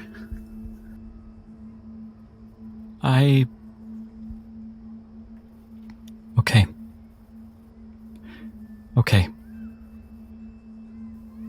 We can step outside if you'd like. We can go someplace. But we are trying to help. Trust me. I did a favor. Many years ago. I wasn't supposed to tell anybody. I thought it was all done. I thought I wouldn't have to hear his name again. I don't know how you know, but that doesn't matter. She leans in, almost whispering, but her voice shaky. Dr. Buring is... he's upstairs. What? Is he in a form that we would recognize? Trevor kind of looks cockeyed. As a man? She says that. Is he in a form that we would recognize as a man? She says again, sort of trying to sound less scared. Yes. He's he's not awake. He doesn't wake up. He's never woken up. But I just know. I know that he can hear me. I think Doctor. he knows that you're here. Doctor. And Nihilus points towards his mind. He makes a couple of gestures where he points towards his own mind, suggesting to continue speech through the mind. And he points towards the both of you. And immediately with a whooshing sound you hear in your mind. Yes, Nihilus. Apologies. You can speak freely. And Esper as well. Hello, Esper. Nihilus says in his mind, but he's also gesturing it with his hands as he's being very pragmatic, the way how he's trying to talk. Trevor would probably have a good guess of what's being said as he's saying, I know she said no, but try to speak to her in her own mind. If she's feeling threatened or anything at all, maybe that's the only way. And he now looks towards Esper and towards Trevor, and he's getting ready to stand up. Yeah, as they're having a psychic conversation, Trevor is hearing the lull in the conversation, and he's just going to go, all right, miss, you say he's upstairs. You feel like you're in danger? I don't know why. He's been laying in bed for 40 years. But I fear him. All right. Not wanting to question any further, Trevor just goes, all right, this is what we're going to do. You find some place, maybe not in this house. You find some place you feel safe, a room, lock the doors, look out for yourself. What are you gonna do? We're just going to see what's up. And Dr. Glass puts some coin in her hand and says, Edmund at the Salted Stout, we just spoke with him and he offered us a room. If you go there now and say, Dr. Glass or Isadora sent me, you can stay in our room. Be taken care of. Okay. She almost puts on a brave face for a moment as she stands up, clutching the coins to her chest. Okay. I'm You're leaving. very resilient, Marta. Leaving? You have been very resilient all this time. I'm leaving. And she slowly makes her way towards the door of the house. She puts her shoes on, slips them on, and puts her hand on the doorknob and looks back up to the same corner of the room she looked at previously. She opens the door and then runs as fast as she can away from the house. Good girl. Nihilus starts walking towards the stairs, and from his hip he unlocks the metal chain connecting his Testimonium Veritas, ready to put its pages open to well, if one had good memory, an electrical page. You walk slowly towards the staircase, the old wood of the floorboards creaking beneath, and you make your way to the stairs. I presume everybody else is following. Yes. Oh, Esper's sure not staying downstairs if everyone else is going up. Nihilus starts traversing the stairs up carefully. And and he hears in his, sorry, I just wanted to give you Bardic real quick. He hears in his mind, this is what you were made for, Nihilus. Do your god proud. And now he has Bardic. He feels inspired. You take a step onto the first stair. It creaks beneath. This old wooden house, you know there's no sense of silence you could possibly gain making your way up. The next step and the following. And finally you get up the stairs to one single door. An old wooden one. It's not locked. The doorknob is right in front of you. You slowly put your hand onto it, turning the knob and pushing it open. And in this dark room, all windows completely shuttered, the narrow slits of light through the shutters, all that illuminates, there's a bed, a nightstand, and nothing else but a large machine, but not like a whirring mechanical one. Bags attached to it. Bags that attach to tubes that attach to a body in the bed. What looks to be an old man whose figure has compressed from 40 years of laying in the same position. Skin drooping over the edges of the bed, folds. You see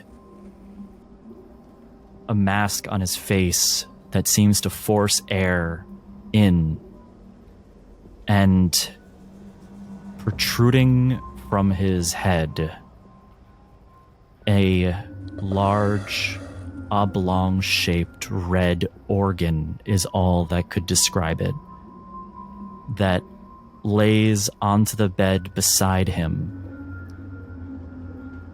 It's ominously familiar to the same organ from within the beast that you slayed, the one that maintained the consciousnesses of its prey, attached to this breathing, albeit sleeping, lifeless man. And that is where we will cut to break for 40 minutes.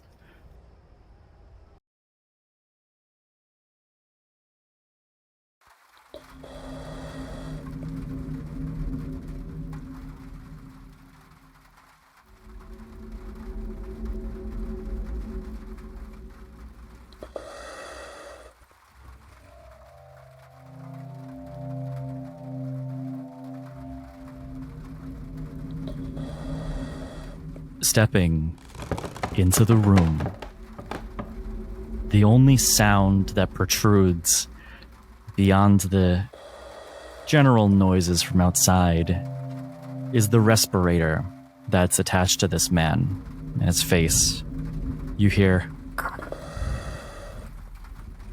every time he goes to take a breath, feels labored, to say the least. But as you enter, he remains still motionless in bed, just this red organ pulsing by his side, identical to that of the beast you encountered, the core where the memories were stored. What would you like to do? I think I might throw up. Nihilus, before stepping into the room itself, he clasps his holy cross and he shouts out loud, "Fright not. Saurus, let there not be night, as I guide you to summon me my holy light. As he casts light on his holy cross to enlighten the room. The room illuminates. It's bright inside now, and you can see it's not dust on the floor and on the walls, but just this thin layer of red mist, as if somebody's blood had aerosolized and lightly deposited itself on everything in the room. It's sticky to the touch.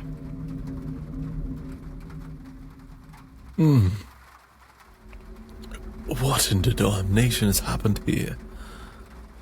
What are we even looking at? I don't like it. I don't like this at all. I ain't gonna talk like I'm any kind of doctor or authority on this thing, but I'm just gonna say what I can for certain. I don't think he's alright. It's like he's looking at us. Look over there. It seems similar. The organ. The eye. You think he's dangerous? I assume so. Oh, yes. Nihilus takes a step closer into the room. And Wes, none of this pinged my detect magic, right? This is... Very similar to when you were in the room itself and you detected magic on the creature. Whatever it is not giving you a magical eminence. Right. As another breath is taken.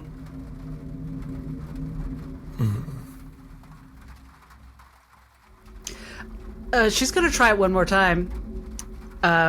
She's going to try to use subsume thoughts to speak to Dr. Buring into his mind. But first she speaks to Nihilus in his mind. Well, I hope this doesn't fry my brain. But if it does, it was basically nice to know you, Nihilus. As she says that, he puts his hand on her shoulder and casts guidance. And she says into Dr. Buring's mind, knock knock, anybody home? You feel as though you hear music in the background, quietly, in the recesses of his mind, just echoing outward.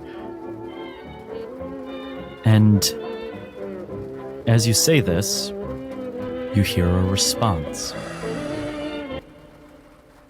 Yes? Who's there? This is Dr. Isadora Glass, making a professional call upon Dr. Samuel Buring. Oh, fantastic. Another doctor. Yes, feel free to come in, make yourselves comfortable. I can invite you shortly. I'm busy right now, as you could probably tell. Yes, are you trapped in a monster of some sort? Trapped? I don't know. It's not the word I would use. But as I said, I'm busy. I'm performing a surgery. If you could make yourselves comfortable. Open your minds. Oh, you're too kind. We would not want to intrude. And she starts gesturing. She makes like the throat cut gesture to her allies. Oh, it's no intrusion. Believe me, I love having guests. And new people, well, that's as exciting as it gets. Yes, well, we do have other stops to make today. I just wanted to send my regards. Constantine says hello. Oh, Constantine. How interesting. Well, tell him I said hello. I will do my best. I don't know if I'll be seeing him again. Did he ever finish that job you paid him for? No, he failed miserably, is what I'm told. Oh, I'm sorry to hear that. Yes, well, sometimes things get out of control. It's to be expected when you don't do things yourself. Anyway. Why didn't you do things yourself? As you can probably tell, I feel the same way. Oh, yes, just a small matter. Being completely bedridden and unable to move in a catatonic state for about, last I checked, at least 39 years, maybe 40. I can't tell anymore. Oh, you were at the time. So Constantine met you here, or how did you talk to Constantine? Like I said, I'm performing a surgery, and if we were to have a conversation, I would prefer to do it face to face. So if you'd like to get whatever answers you're looking for here, make yourselves comfortable, open your minds, and when I'm done, I will invite you in. I'll relay that to the others. I'll let you do your work for the Thank moment. you. And immediately you feel the connections sever like a door being slammed in your face. And she ushers everyone out into the hall and relays that conversation. Wes, is it likely at all that Esper would find the sound of a respirator familiar? Why would she? My line of thought is that in the asylum where they stayed in, it might be possible that patients may do damage to themselves or incur damage on them that could put them in a state of needing some sort of aid with struggle breathing. That'd be expensive, though, right? It's definitely not common. It would be very expensive. But Esper has been in the system for a long time.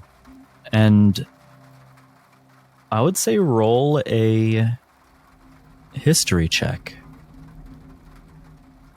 History? Can I also roll a history check? Just to see if I know, like, where one gets such machines? I'm gonna leave this one just for Esper for now. I do still have a level of exhaustion, so I rolled a natural 20 and a natural 1 for a -1. There you have it, ladies and gentlemen. Damn. Let me think for a moment. You were in a room when you were small.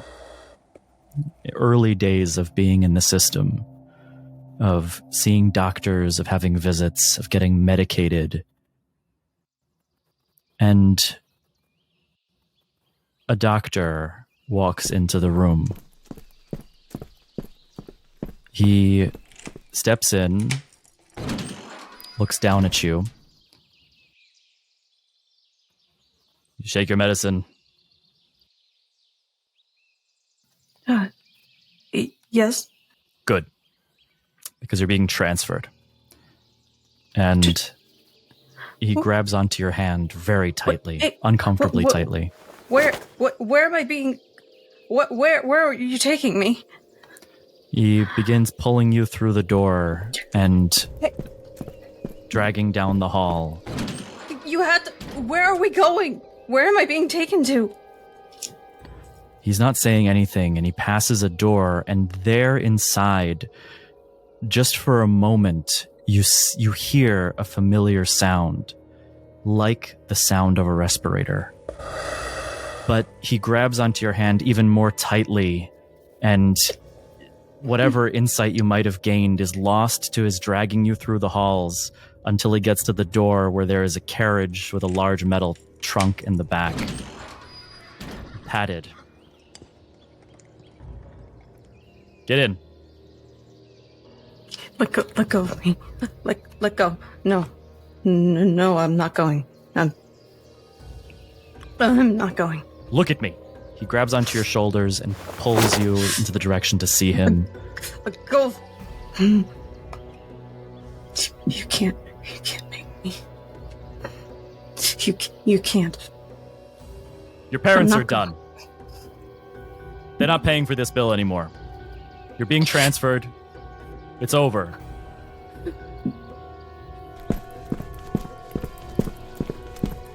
He picks you up and tosses you into the padded trunk. And slams it closed. That's what you remember of the sound of a respirator. I think then, especially because my role was terrible, that it isn't that I remember clearly the event, but it's more like the noise of that big, long, raspy inhale snaps something familiar in her mind. And she has to search for it and search for it, and she can't really find it, but it hits the nerve just the right way that has her inching back the more that we stay in this room, the more that Dr. Glass is clearly talking to this thing that's in the bed. By the time Dr. Glass has ended the conversation, Esper's not even in the room anymore. She had sprinted down the stairs and made for the front door.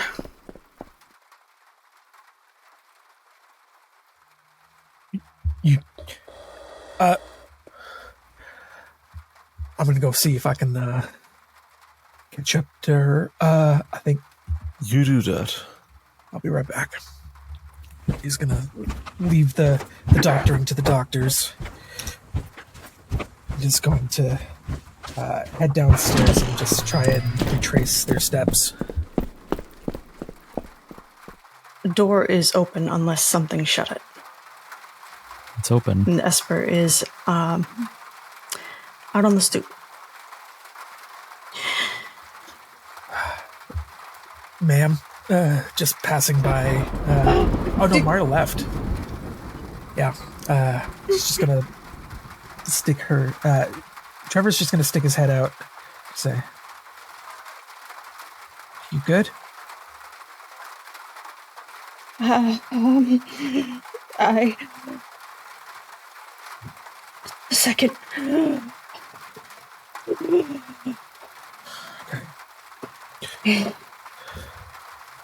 I know it's rough out there.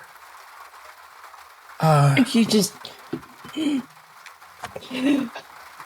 Listen, I'm grasping at straws here, trying to figure out what's got you in a tizzy. But if you ain't okay, that's fine. It's some messed up shit up there.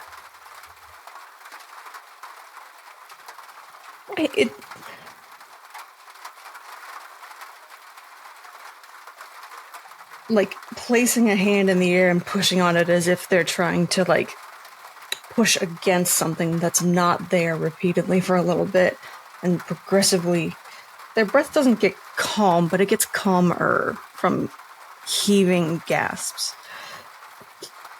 Gonna do a quick wipe of their face, turn around to face Trevor. It's okay. I'm sorry. Sorry. That's fine. You don't. Clearly something happened. Do you ever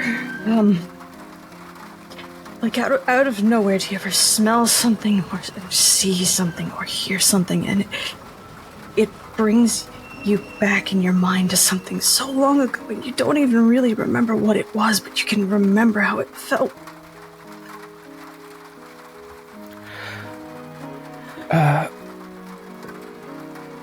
Yeah, I can.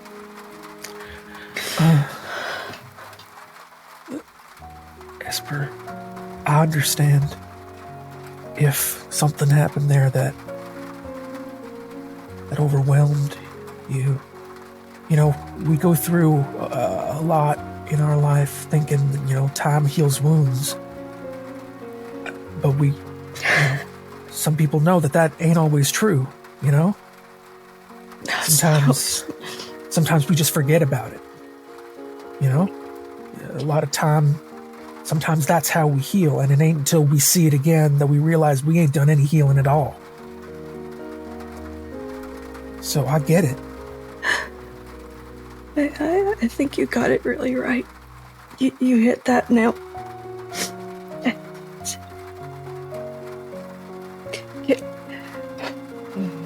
Calm down. Could I ask you something? I mean, yeah. I'm here. Like, what do you need? Today, when we're talking over breakfast and now in the room with whatever that man has become, but yesterday too, you and everybody else, but you were there right up against it, the same as me. How do you put how afraid you are to the side and choose to do something about it? I don't know how I can. Trevor as he was looking down, he takes a deep breath. There is a pause as he's clearly looking for the words to say that will try and put some part of them at ease. I don't know how to do.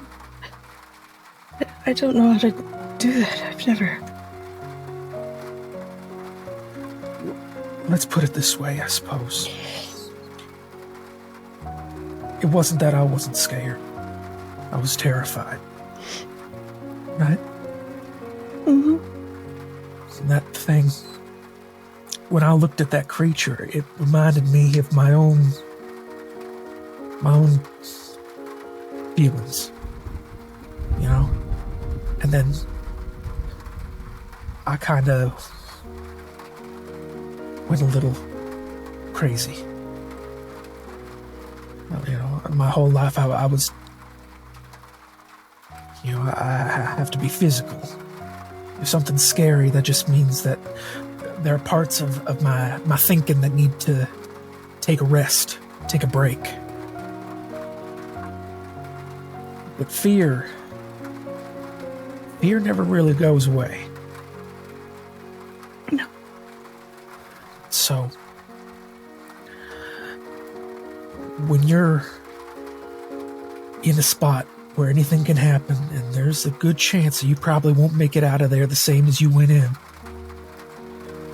you need to think about other things. You need to think about why you're here. You need to think about positive things that you got to come back to.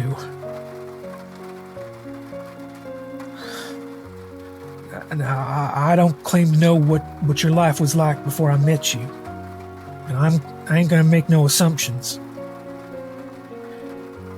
But, courage ain't the absence of fear.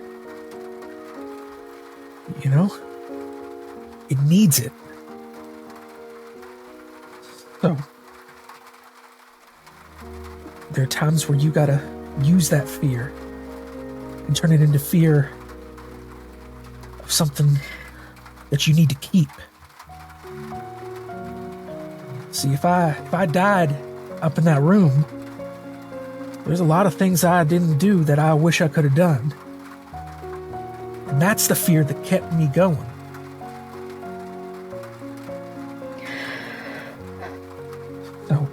So you have things that you want to look forward to, is what you mean? The things that you can hang on to. There's another long pause. I like to think so.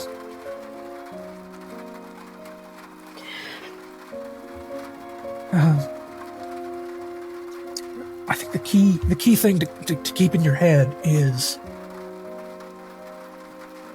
when you're feeling like this, when the chips are down and you got to do something, you got to use the fear. turn it into survival. You made it this far, right? How would you do that? Like in the basement. Exactly. I don't... I see what you're saying. I do, Trevor.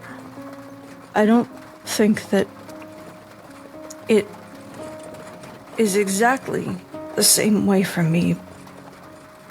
But I have something that I might be able to work with, at least. If it works.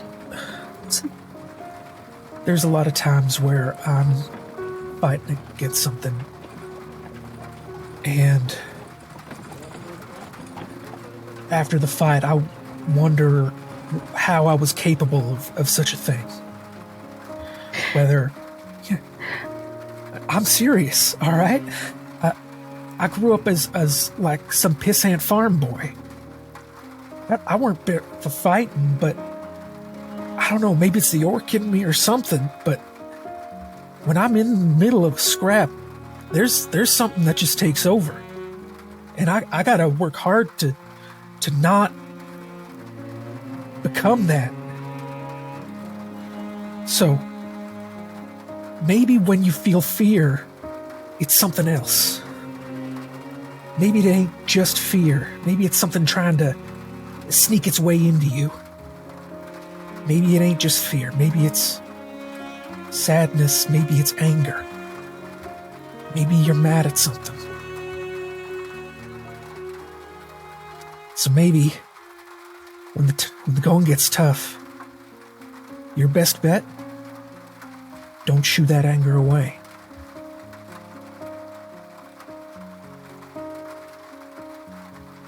Let it drive you.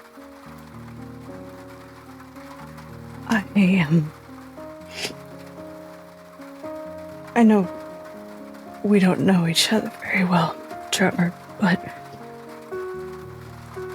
I couldn't push my anger aside no matter how hard I tried. So maybe that's my ticket. If something scares me, if it reminds me of anything, then I can remember how angry I am about why I was afraid in the first place. A lot of people in power try and enforce their will on folks. I've seen it. In a lot of cases, I've been part of it. You know, that's what merc life is you're always working under someone. So, I don't claim to know you, but I know that there's that spark in you. People try to control you, right? They want you to be a certain way, right? Yeah. Yes, they do. And the fear is how they get you to do that. Turn that fear into something else. Turn it on them.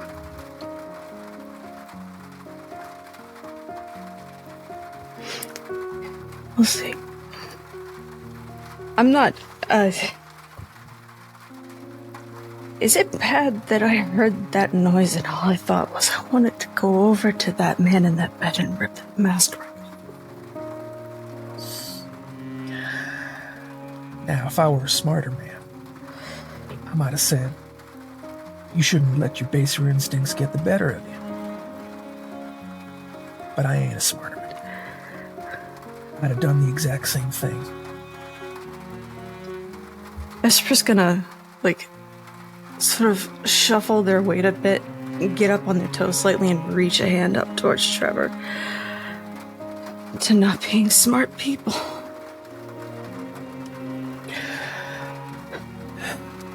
Yeah.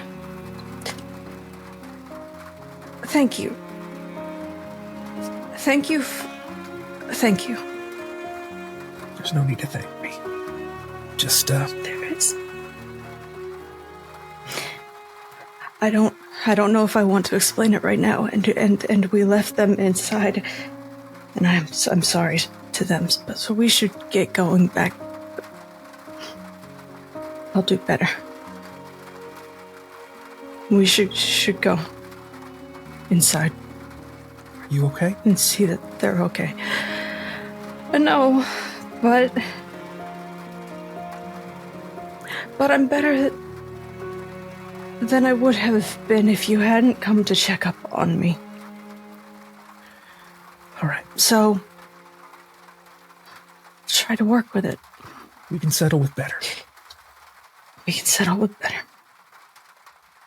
Dr. Glass?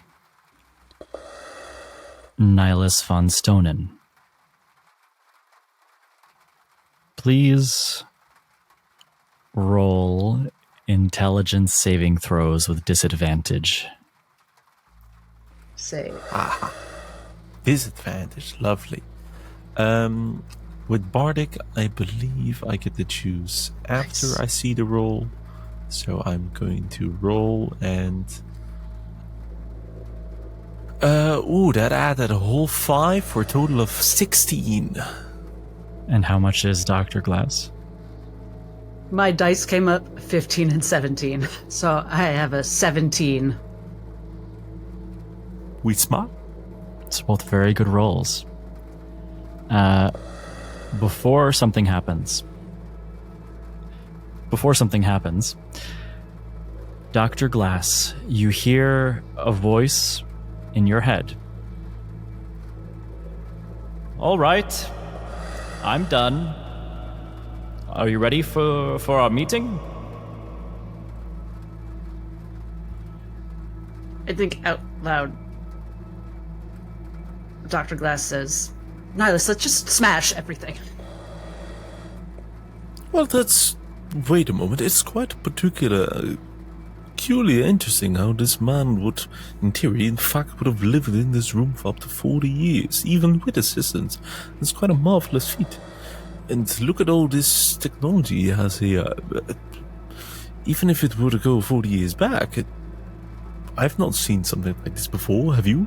Are you familiar with the concept of an autopsy, Nihilus? Well, yes, of course. Wes, is there a plug that Dr. Glass sees that she could maybe pull? Yes, if you like, you could.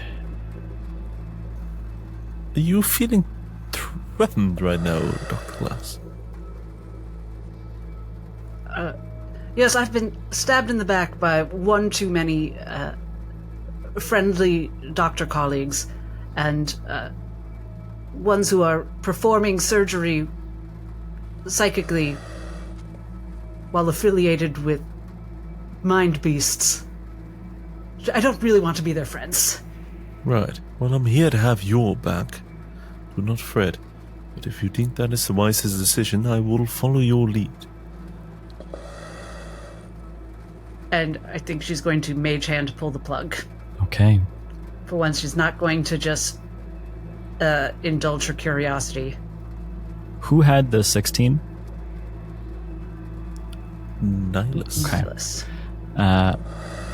You go to look towards the plug, and it's almost as if you blinked and you're standing maybe 7 steps closer to this person with your arm outstretched. Dr. Glass, you seem to have snapped out of it, but Nihilus continues to walk towards the man with his hand outstretched. DC was a fail for Nihilus, a success for Dr. Glass.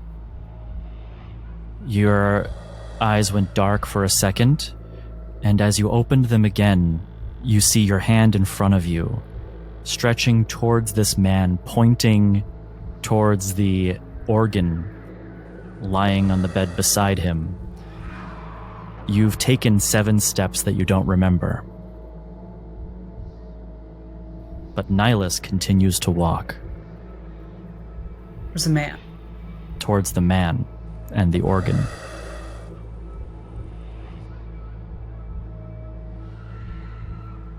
All right. I smack the organ with my cane. Okay. Is your attack intended to be lethal? That would be great. Okay. Go ahead and roll to hit. I assume Nihilus is still in trance. He is. He takes 2 more steps towards the man, his hand maybe just 6 inches away from the organ. Okay. 18 to hit. You smash the organ. The cane goes through the meat as it basically explodes into blood and gore around the table. And with that, this man draws his last breath. Nihilus, you're conscious. Good riddance to bad doctors. Oh, it's over already. Oh, I was quick. I'm sorry to interrupt our dialectic, Nihilus, but it was entrancing you and drawing you inwards. Truly. And I didn't think... Yes, I'm afraid so. And I as well, me as well, but I snapped out of it just a second ago.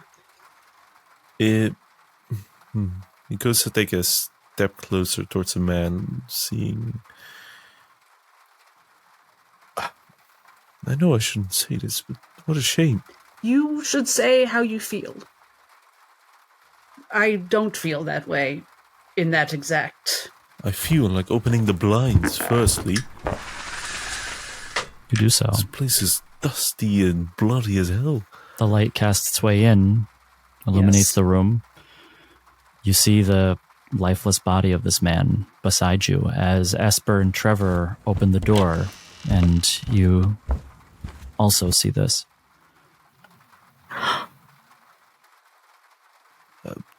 Did you happen to learn where it's from? Why it's here? What its purpose is? What it's doing?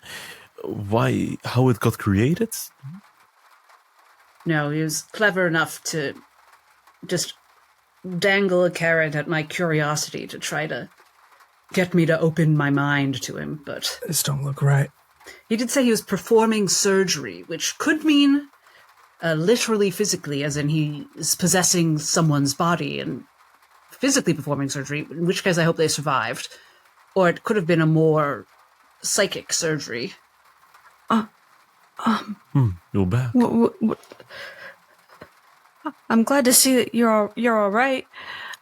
It looks like you've taken care of that. What about you? Are you all right, Esperanza?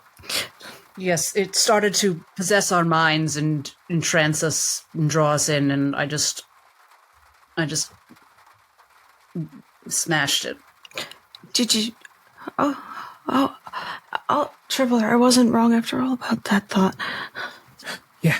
Thank you, Mr. Nice. I'll be better. I'm getting there. Yeah. Not great, but better than I was. They're all right. Let's have a look around. Maybe he left behind some clues. Maybe Martha had a notebook. What about that? What about the thing on his head? It was like the other monsters, right? Is it still there? It was. I wish I could have preserved it, but I had to act quickly. Well, better than being whatever it wanted to do with your brains. Precisely. Yeah. I'll give him a look over, though. Nyla's also going to look around the room. Investigation from both of you, please, Dr. Glass and Nihilus. And I guess I still have my guidance. For the record, as this is happening, Trevor is not investigating around. He is got his eyes locked on the body, just making sure it doesn't do anything funny. You're keeping careful watch of it. All right. For a total of 22. Mm-hmm. I rolled a 21. Guidance is declared in advance, right? I did cast it in advance. But do I have to declare that I'm using it in advance? Because I kind of said I was. You get to choose. Okay, then great. Then we'll save it. Okay. 21 investigation. Nihilus, you look around the room. It's bare. There's not much here. The walls old, the floors old. The machine that's next to him, it's unique. It's not like a standard hospital device. It looks handmade. This contraption has several bags attached to it that fill with air and deflate with each breath. However, at this case, it's just remaining inflated, and it stopped operating.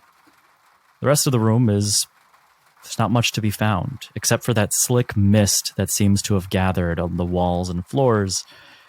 Looking into it a bit as you rub it between your fingers, it has an organic texture to it, but what exactly it is unclear.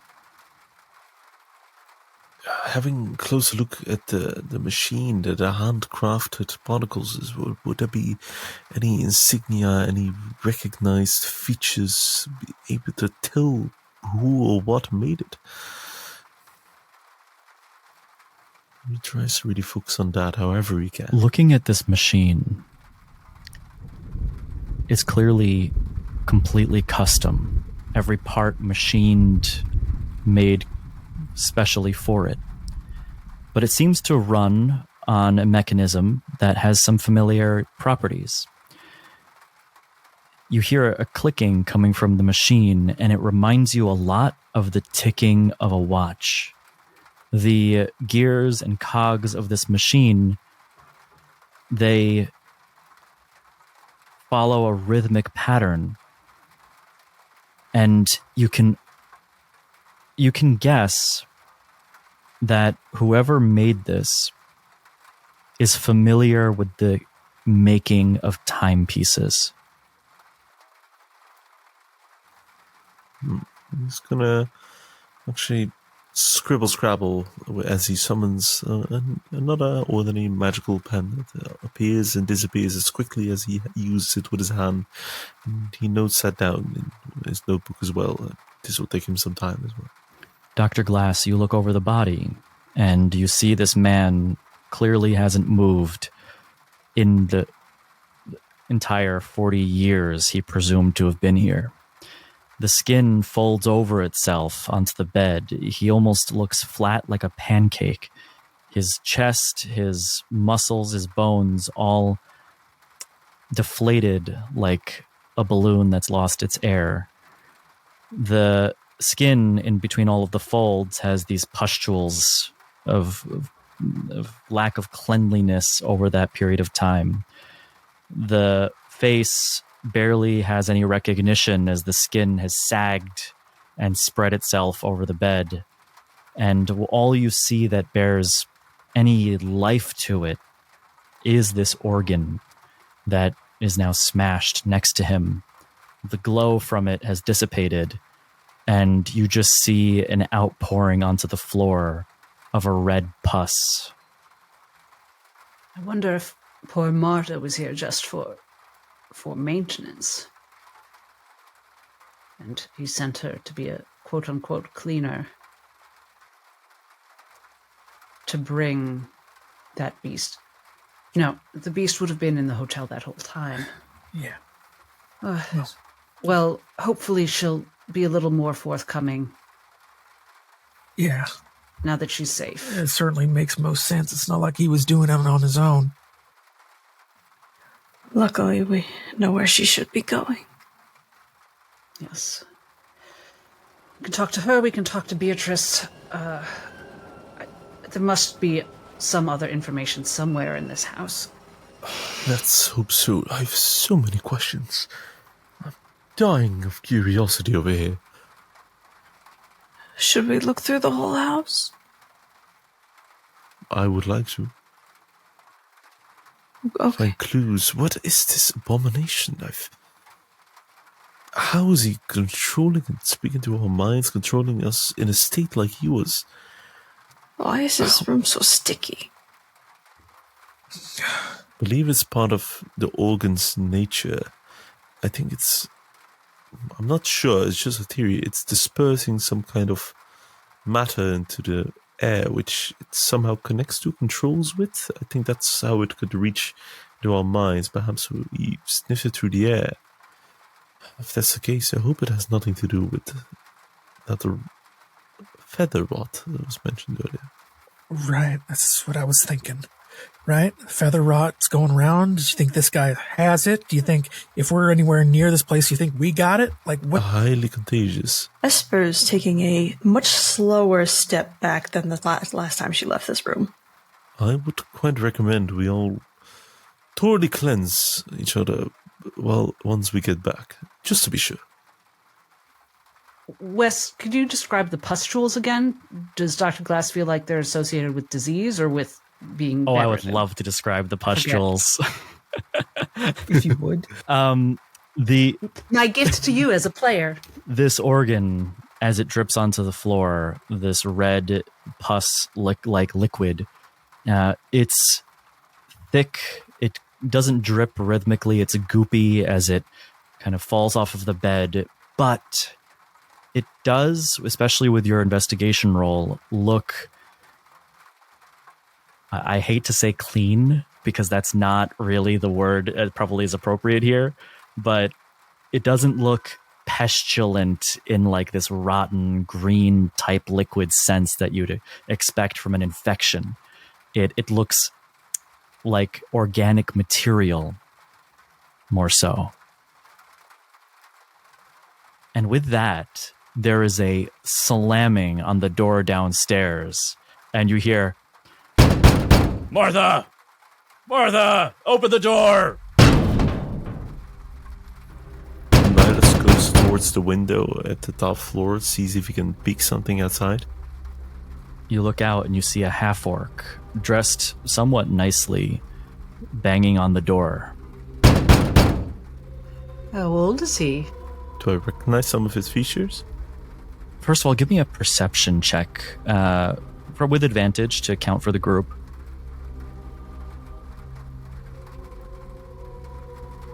For a total of 23. He's healthy and well built, but old. That's clear. Wrinkles on his face. He doesn't look panicked. He looks urgent. He wears a suit, an expensive one at that. Martha! Nihilus gets back inside. I believe this is our dear mystery Merc.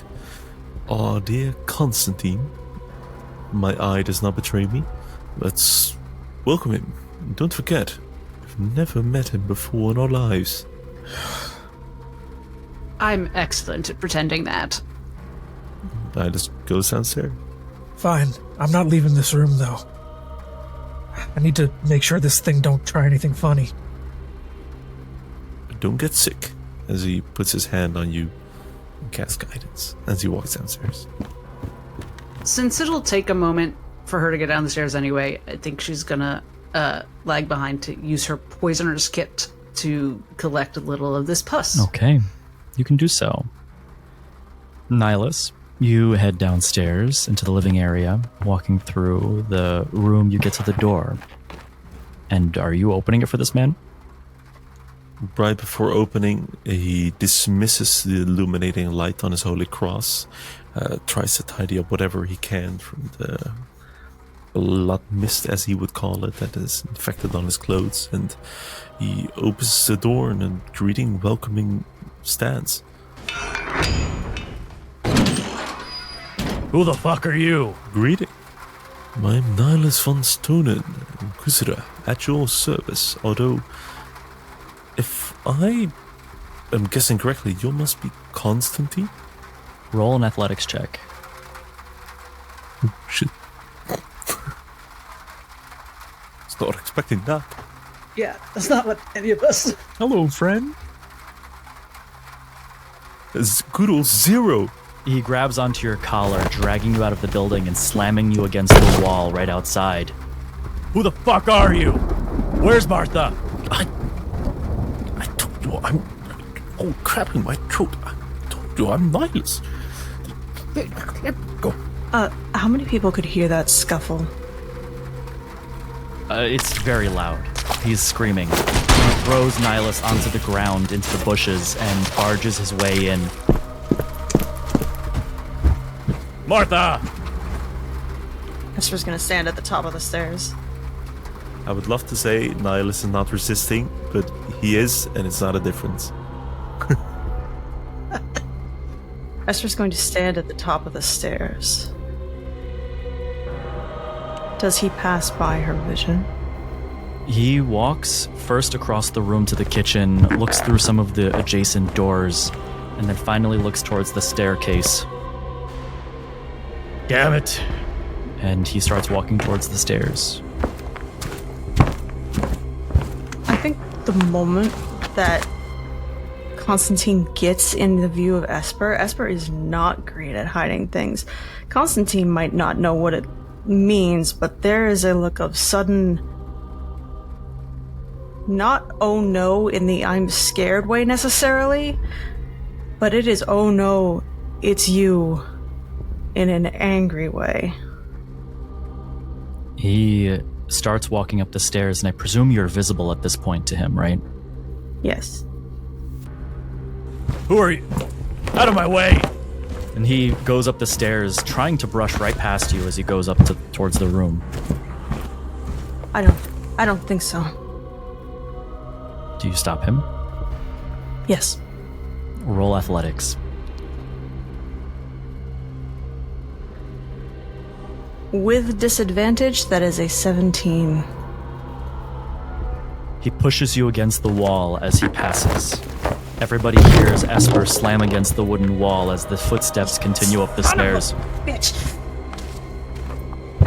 Marta, you better be up here! Hello? Hello, Marta? Is that you? He stops at the door as he looks inside. You're not Marta. Who are you? Did you do this? He walks towards the bed and inspects the body. And then looks towards Dr. Glass. She's hunching over a little, trying to look older than she is. What have you done with Marta? Trevor's just like, eyes are darting in between Glass and the body and Constantine. What have you done? Well, obviously Marta ain't here, you fucking idiot. What have you done? Ain't done nothing, she here. You see a vein in his head kind of popping out with anger as he looks towards the body. Do you know who that is? An old man that kind of got a little too fucking old. You see him shaking his head left to right in just utter disappointment and almost in pain. You have no idea. And he turns towards the door. You're dead. I'm gonna bolt You're all towards dead. him and try and grapple him. Roll athletics. All I know is that he's a Van Thorn. And Fuck him up. I need to keep a hold of him and not let him leave this place and tell his friends. Nihilus starts walking up the stairs. It's a 21. For the first time, somebody actually apprehends him. They hold on to him. And you don't know what you're doing. And you're showing your ignorance, whoever the fuck you are. That ain't hard. But that being said, you ain't going talking to your buds. You want to talk? I'll talk. He turns. So how about you enlighten us instead of grabbing us by our throat first? I did properly announce myself. He turns his head towards the body, looking toward it for a second. That's Samuel Buring. Do you know who that is? Does that name mean anything to you? I believe you're trying to say that was... I know he's the man who duped you about 50 years ago, Constantine. You have no idea what happened 50 years ago. And she casts Detect Thoughts. On the surface level, you hear the sentiment of, who are these people? How could they possibly have made their way in here? You know, and you can feel with your Detect Thoughts not an emotion of anger as much as disappointment? Determinism. Ooh. He got you to bring that creature into the hotel, and it got loose. I don't know if that's why Gregory killed Eliza. I don't know if that would have happened anyway. Why would you still be working with a man who'd caused all of that carnage? Ah, you're my assassins. I was wondering what happened to that beast. Well, let me enlighten you. You just killed a surgeon, but not just any. You killed the noble's best during a very important surgery. You just made an enemy of half the families on the island. Well, only if you tell them it was us. I don't have to tell them. They'll know. They have their ways. When you're speaking of a surgeon, the families, what would be connected between the two? Well, someone needs... They often have... The richest folks often have sort of their favorite doctor. That's sort of what I'm doing now is the elites in Sovereign Seagate. You know, one of them goes to me and then they all have to go to me. Same thing with surgeons. Listen, man. You are talking fucking crazy. He was laying in a bed, hanging over the side for years, looks like. What kind of surgery was he doing? Ignorance. All of you. Well, and we're stuck on this island now. And you know who's gonna die? Me. Me! What? You've killed me! There's no need for that. Wouldn't be the first time. Well, again. How could this man possibly be performing surgeries in a state like this? 40 years ago, Samuel underwent a procedure.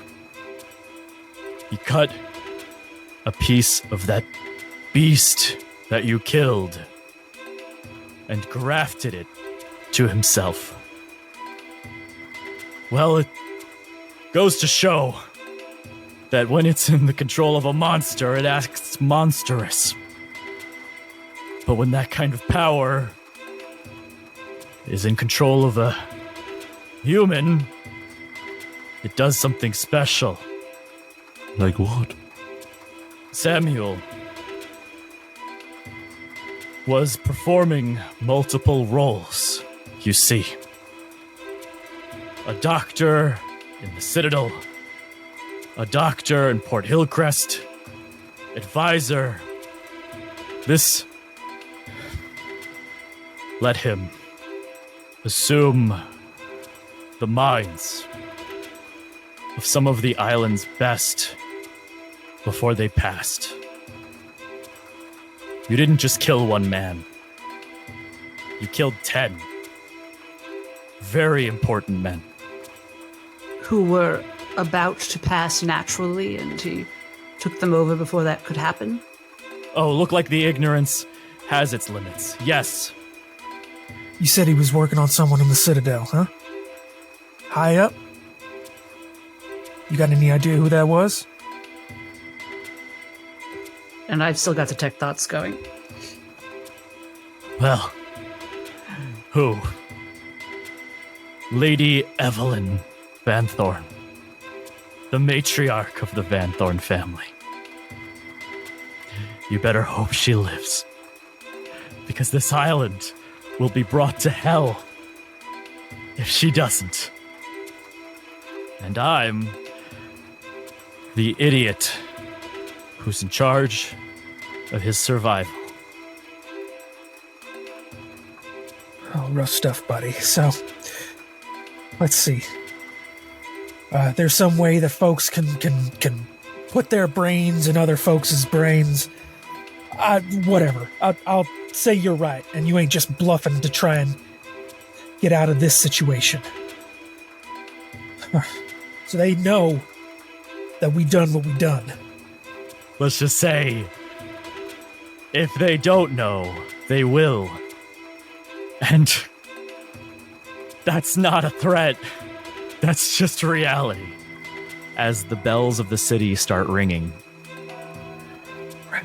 Well, in that case, we can't really make sure we get out of this completely clean, but we can buy ourselves some time. And as I'm grappling onto Constantine, I just look over at Dr. Glass, look over at Nihilus, Esper. You can't leave, right? The monster, what was it? Why was it there for all those long years in the hotel? What was its nature? Where did it come from? The monster is the backup plan to do it all over again. Samuel is the only one who has managed to accomplish such a feat, but he did it by grafting a piece of that monster to him. Something goes wrong, they can do it all over again, and hopefully save all of those poor dead souls that you just eliminated. The monster's gone, their surgeon and some of their top advisors are gone. The bells get louder as you hear carriages now rummaging through various streets, commotion all around the city. And to Trevor, Dr. Glass replies, well, it sounds like it doesn't matter whether he leaves, that the Van Thorns are going to know about this regardless, and he'd be in as much danger from telling them. And she says that mostly just to get Constantine's response in her detect thoughts to see if that is true, or if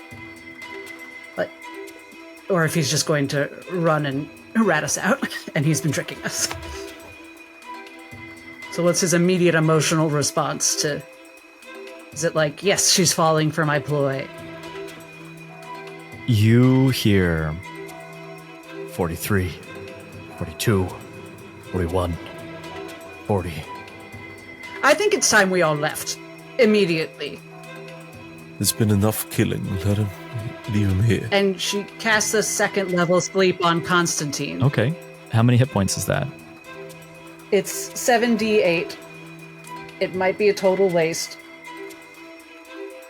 26 hit points of sleep. Not great.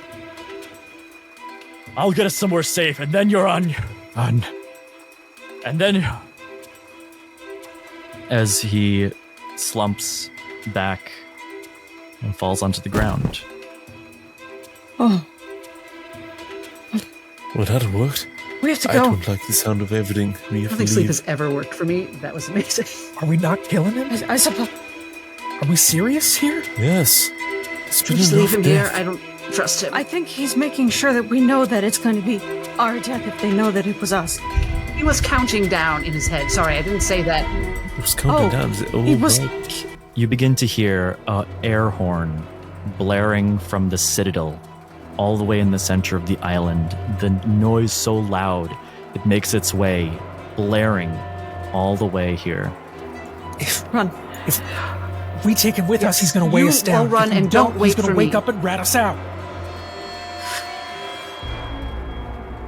Fuck this. If we can't, we I don't think we have the leave time. him. We All have right, to leave. whatever you want to I'm do, going to try Trevor. and fucking kill him.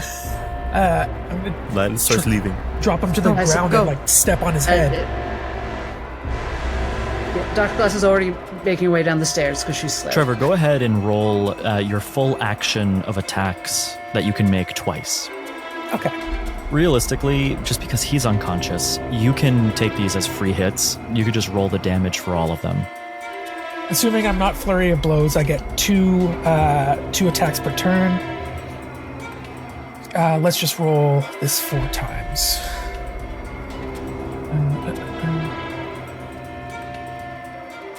5, 6, 7. Also, the first attack would be a critical. True. So I'll add one more dice to that. Actually, I think with being half orc, I'm going to roll 2 more d4s. Just add that. Yes. Okay, so altogether, that is 11, 18, 22, 29 points of bludgeoning damage. Remember how much that sleep spell was? It's less than that. I believe it was 26? Or was it less than that? Trevor, how do you want to do it? Basically, mechanics-wise, I rolled for multiple hits, but I believe when someone is just laying prone, it'll just take one good smack to really do what you want. And so, basically, throw him down to the ground, and as he's face down, I just do a big stomp right to the back of his neck. And just, there's a spluttering little crack sound as he just one and done, quick and clean. And I think Esper is in the doorway watching because they don't want to leave Trevor in case the people come. And there's shock awash on their face at first, but slowly straighten up, look at Trevor, and just give a nod. All right, let's go, quick. Let's go. Yes. You run towards the stairs, all commutatively. You make your way down. You hear the siren blaring from the center of the island so loud, it still pierces your ears all the way at this distance. The bells of the city ring behind that. And as you step onto the streets, you see there are spotlights everywhere pointed towards the sky. It illuminates the sky in all places as they kind of all teeter around, kind of making a visual version of this alarm. And you can see carriages of militants riding down various streets and alleyways, none yet on your street.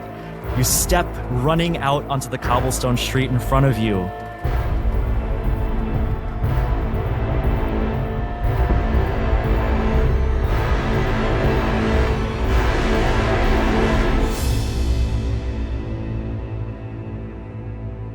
Maybe that's a good place to end for today. I think that might be a good spot. Oh! Oh my god. Oh my Dude. god. We're like, what? This was Sorry, session Nihilus, 6. that we We're just so murdered fucked. 2 unconscious people while you pled with us not to. I Fuck's this murder spree, people? was not expecting Sorry, not any sorry. of this. And when you said, Oh, man, Wesley I was- scrolling to session 42 notes, that's basically what I'm doing. Oh, no. I saw You it on didn't your expect face. us to kill Dr. Buring? I expected was you not. to talk to him first. Yep. But I'm excited because What do you this is a twist that I never expected, but is going to be so much fun to play. Yep. Holy shit.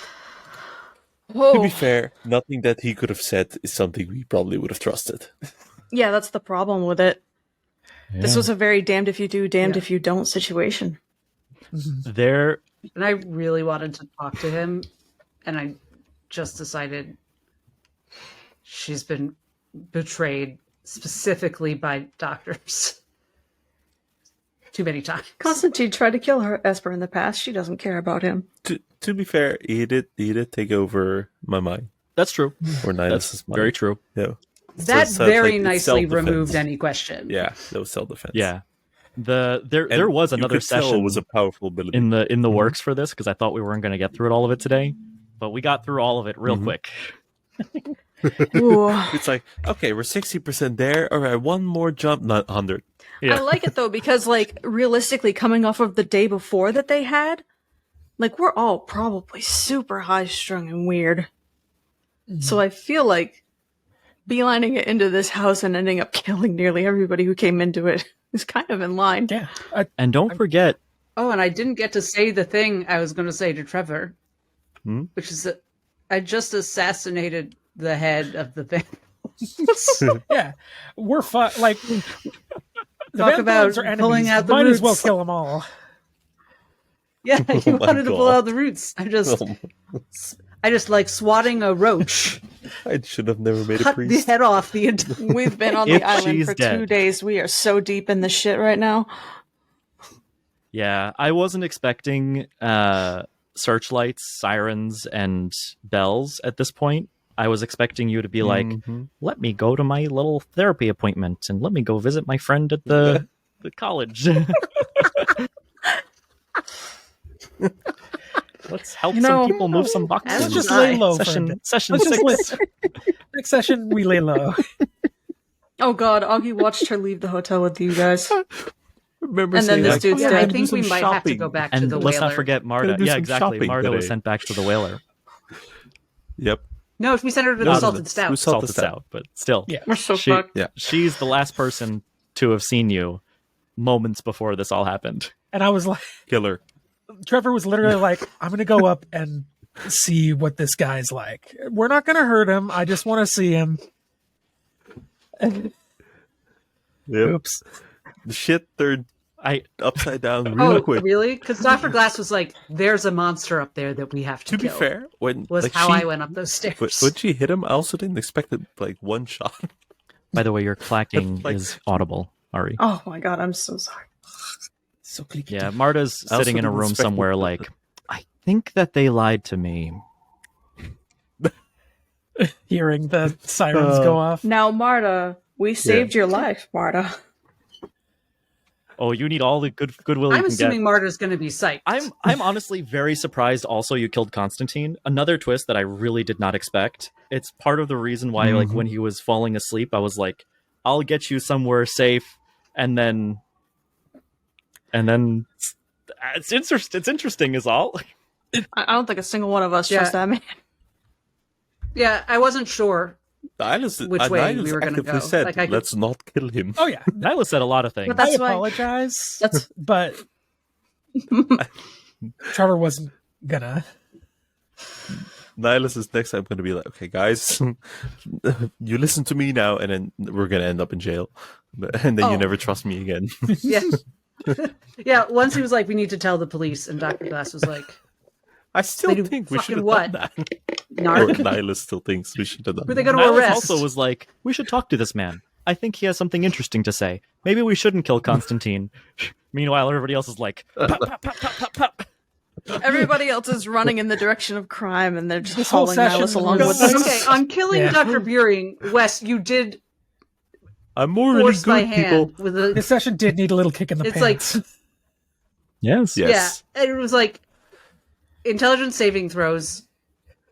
Okay, meta-wise, that is tipping Liz, and then you're like, "Oh, not you." You see that Nihilus is in a trance, being drawn towards Yeah. his organ. It's a it's a reasonable There's response. It's a reasonable response. Nihilus was vibing. Yeah. Yeah, that's what I think as well. Like, that's why Nihilus is not like opposed. Like, what the fuck, you murdered him? No, it was self-defense. Yeah, and He still it's dislikes it. good that we have someone someone like Nihilus around. Yeah, a voice you can ignore. It is still valuable, if ignored. I think part of the Constantine thing Thanks. was to Thanks. so many of us. It was like we've already killed him, so it felt This cheaper. motherfucker Like, tried to feed me to the worm it man. Felt easier. Trevor's entire Yeah. That was not even his reality. Doesn't matter. Esper feels it. Yeah, but I psychologically, mean, Trevor knows that this isn't the same Constantine, but he knows his name is Constantine Van Thoren. and that he I reports don't- to the highest up in the Van Thorn family, and that he's already on the thinnest of ice possible with the Van Thorns.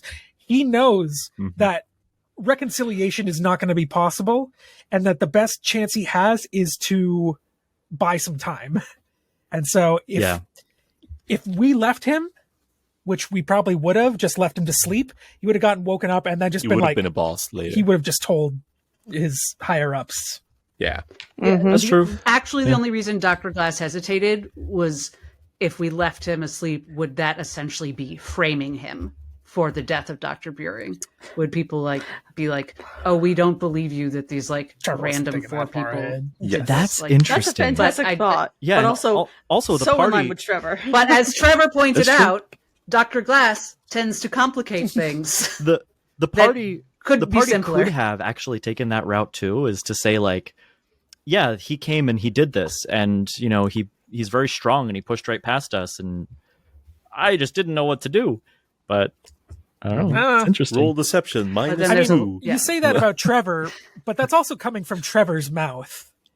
It's like Trevor's Yeah. Trevor's Oh yeah, view. grain of salt. Trevor's view of the Doctor is she makes very complicated things out of very simple things. But Trevor's main flaw is that he makes simple things out of very complicated things. So Oh, that's he's fun. not an authority. I also enjoyed that Trevor was like watching this body, make sure he was like dead, Mhm. because I know for sure in past sessions I don't have often like simple like, oh yeah, he's dead now. I think that's very rare generally. Mm. So I Mhm. feel like there was definitely a bit of like, what's gonna happen? It's gonna come back. It's a big monster. Trevor shouldn't have been is that a easy. very simple thing. I I- wasn't even thinking of it as a player. I'm like, he's probably dead. But Trevor is like, I don't know what that is. I don't know if it can get back Trevor's up or supposed to not. be dead too. This Like- place is fucking I also- weird. It I might also come love back. the fact. Love the fact when Nihilus opened the door for Constantine, like, "Hey, I'm Nihilus," and then he fucking grabs him by the throat. "Who are you? I just told you my fucking name." Constantine's having a bad later That chapter. energy. Constantine did a great Yeah, he energy was great. shift. Yeah, that was great. I I was like, "Okay, let's talk." Oh, motherfucker! I didn't have anything in my notes for the thing that the party might do to start this happening, and Constantine was not meant to have like been here. Like I am just I don't Makes even, sense. like for before next week. Wait, are we playing next week?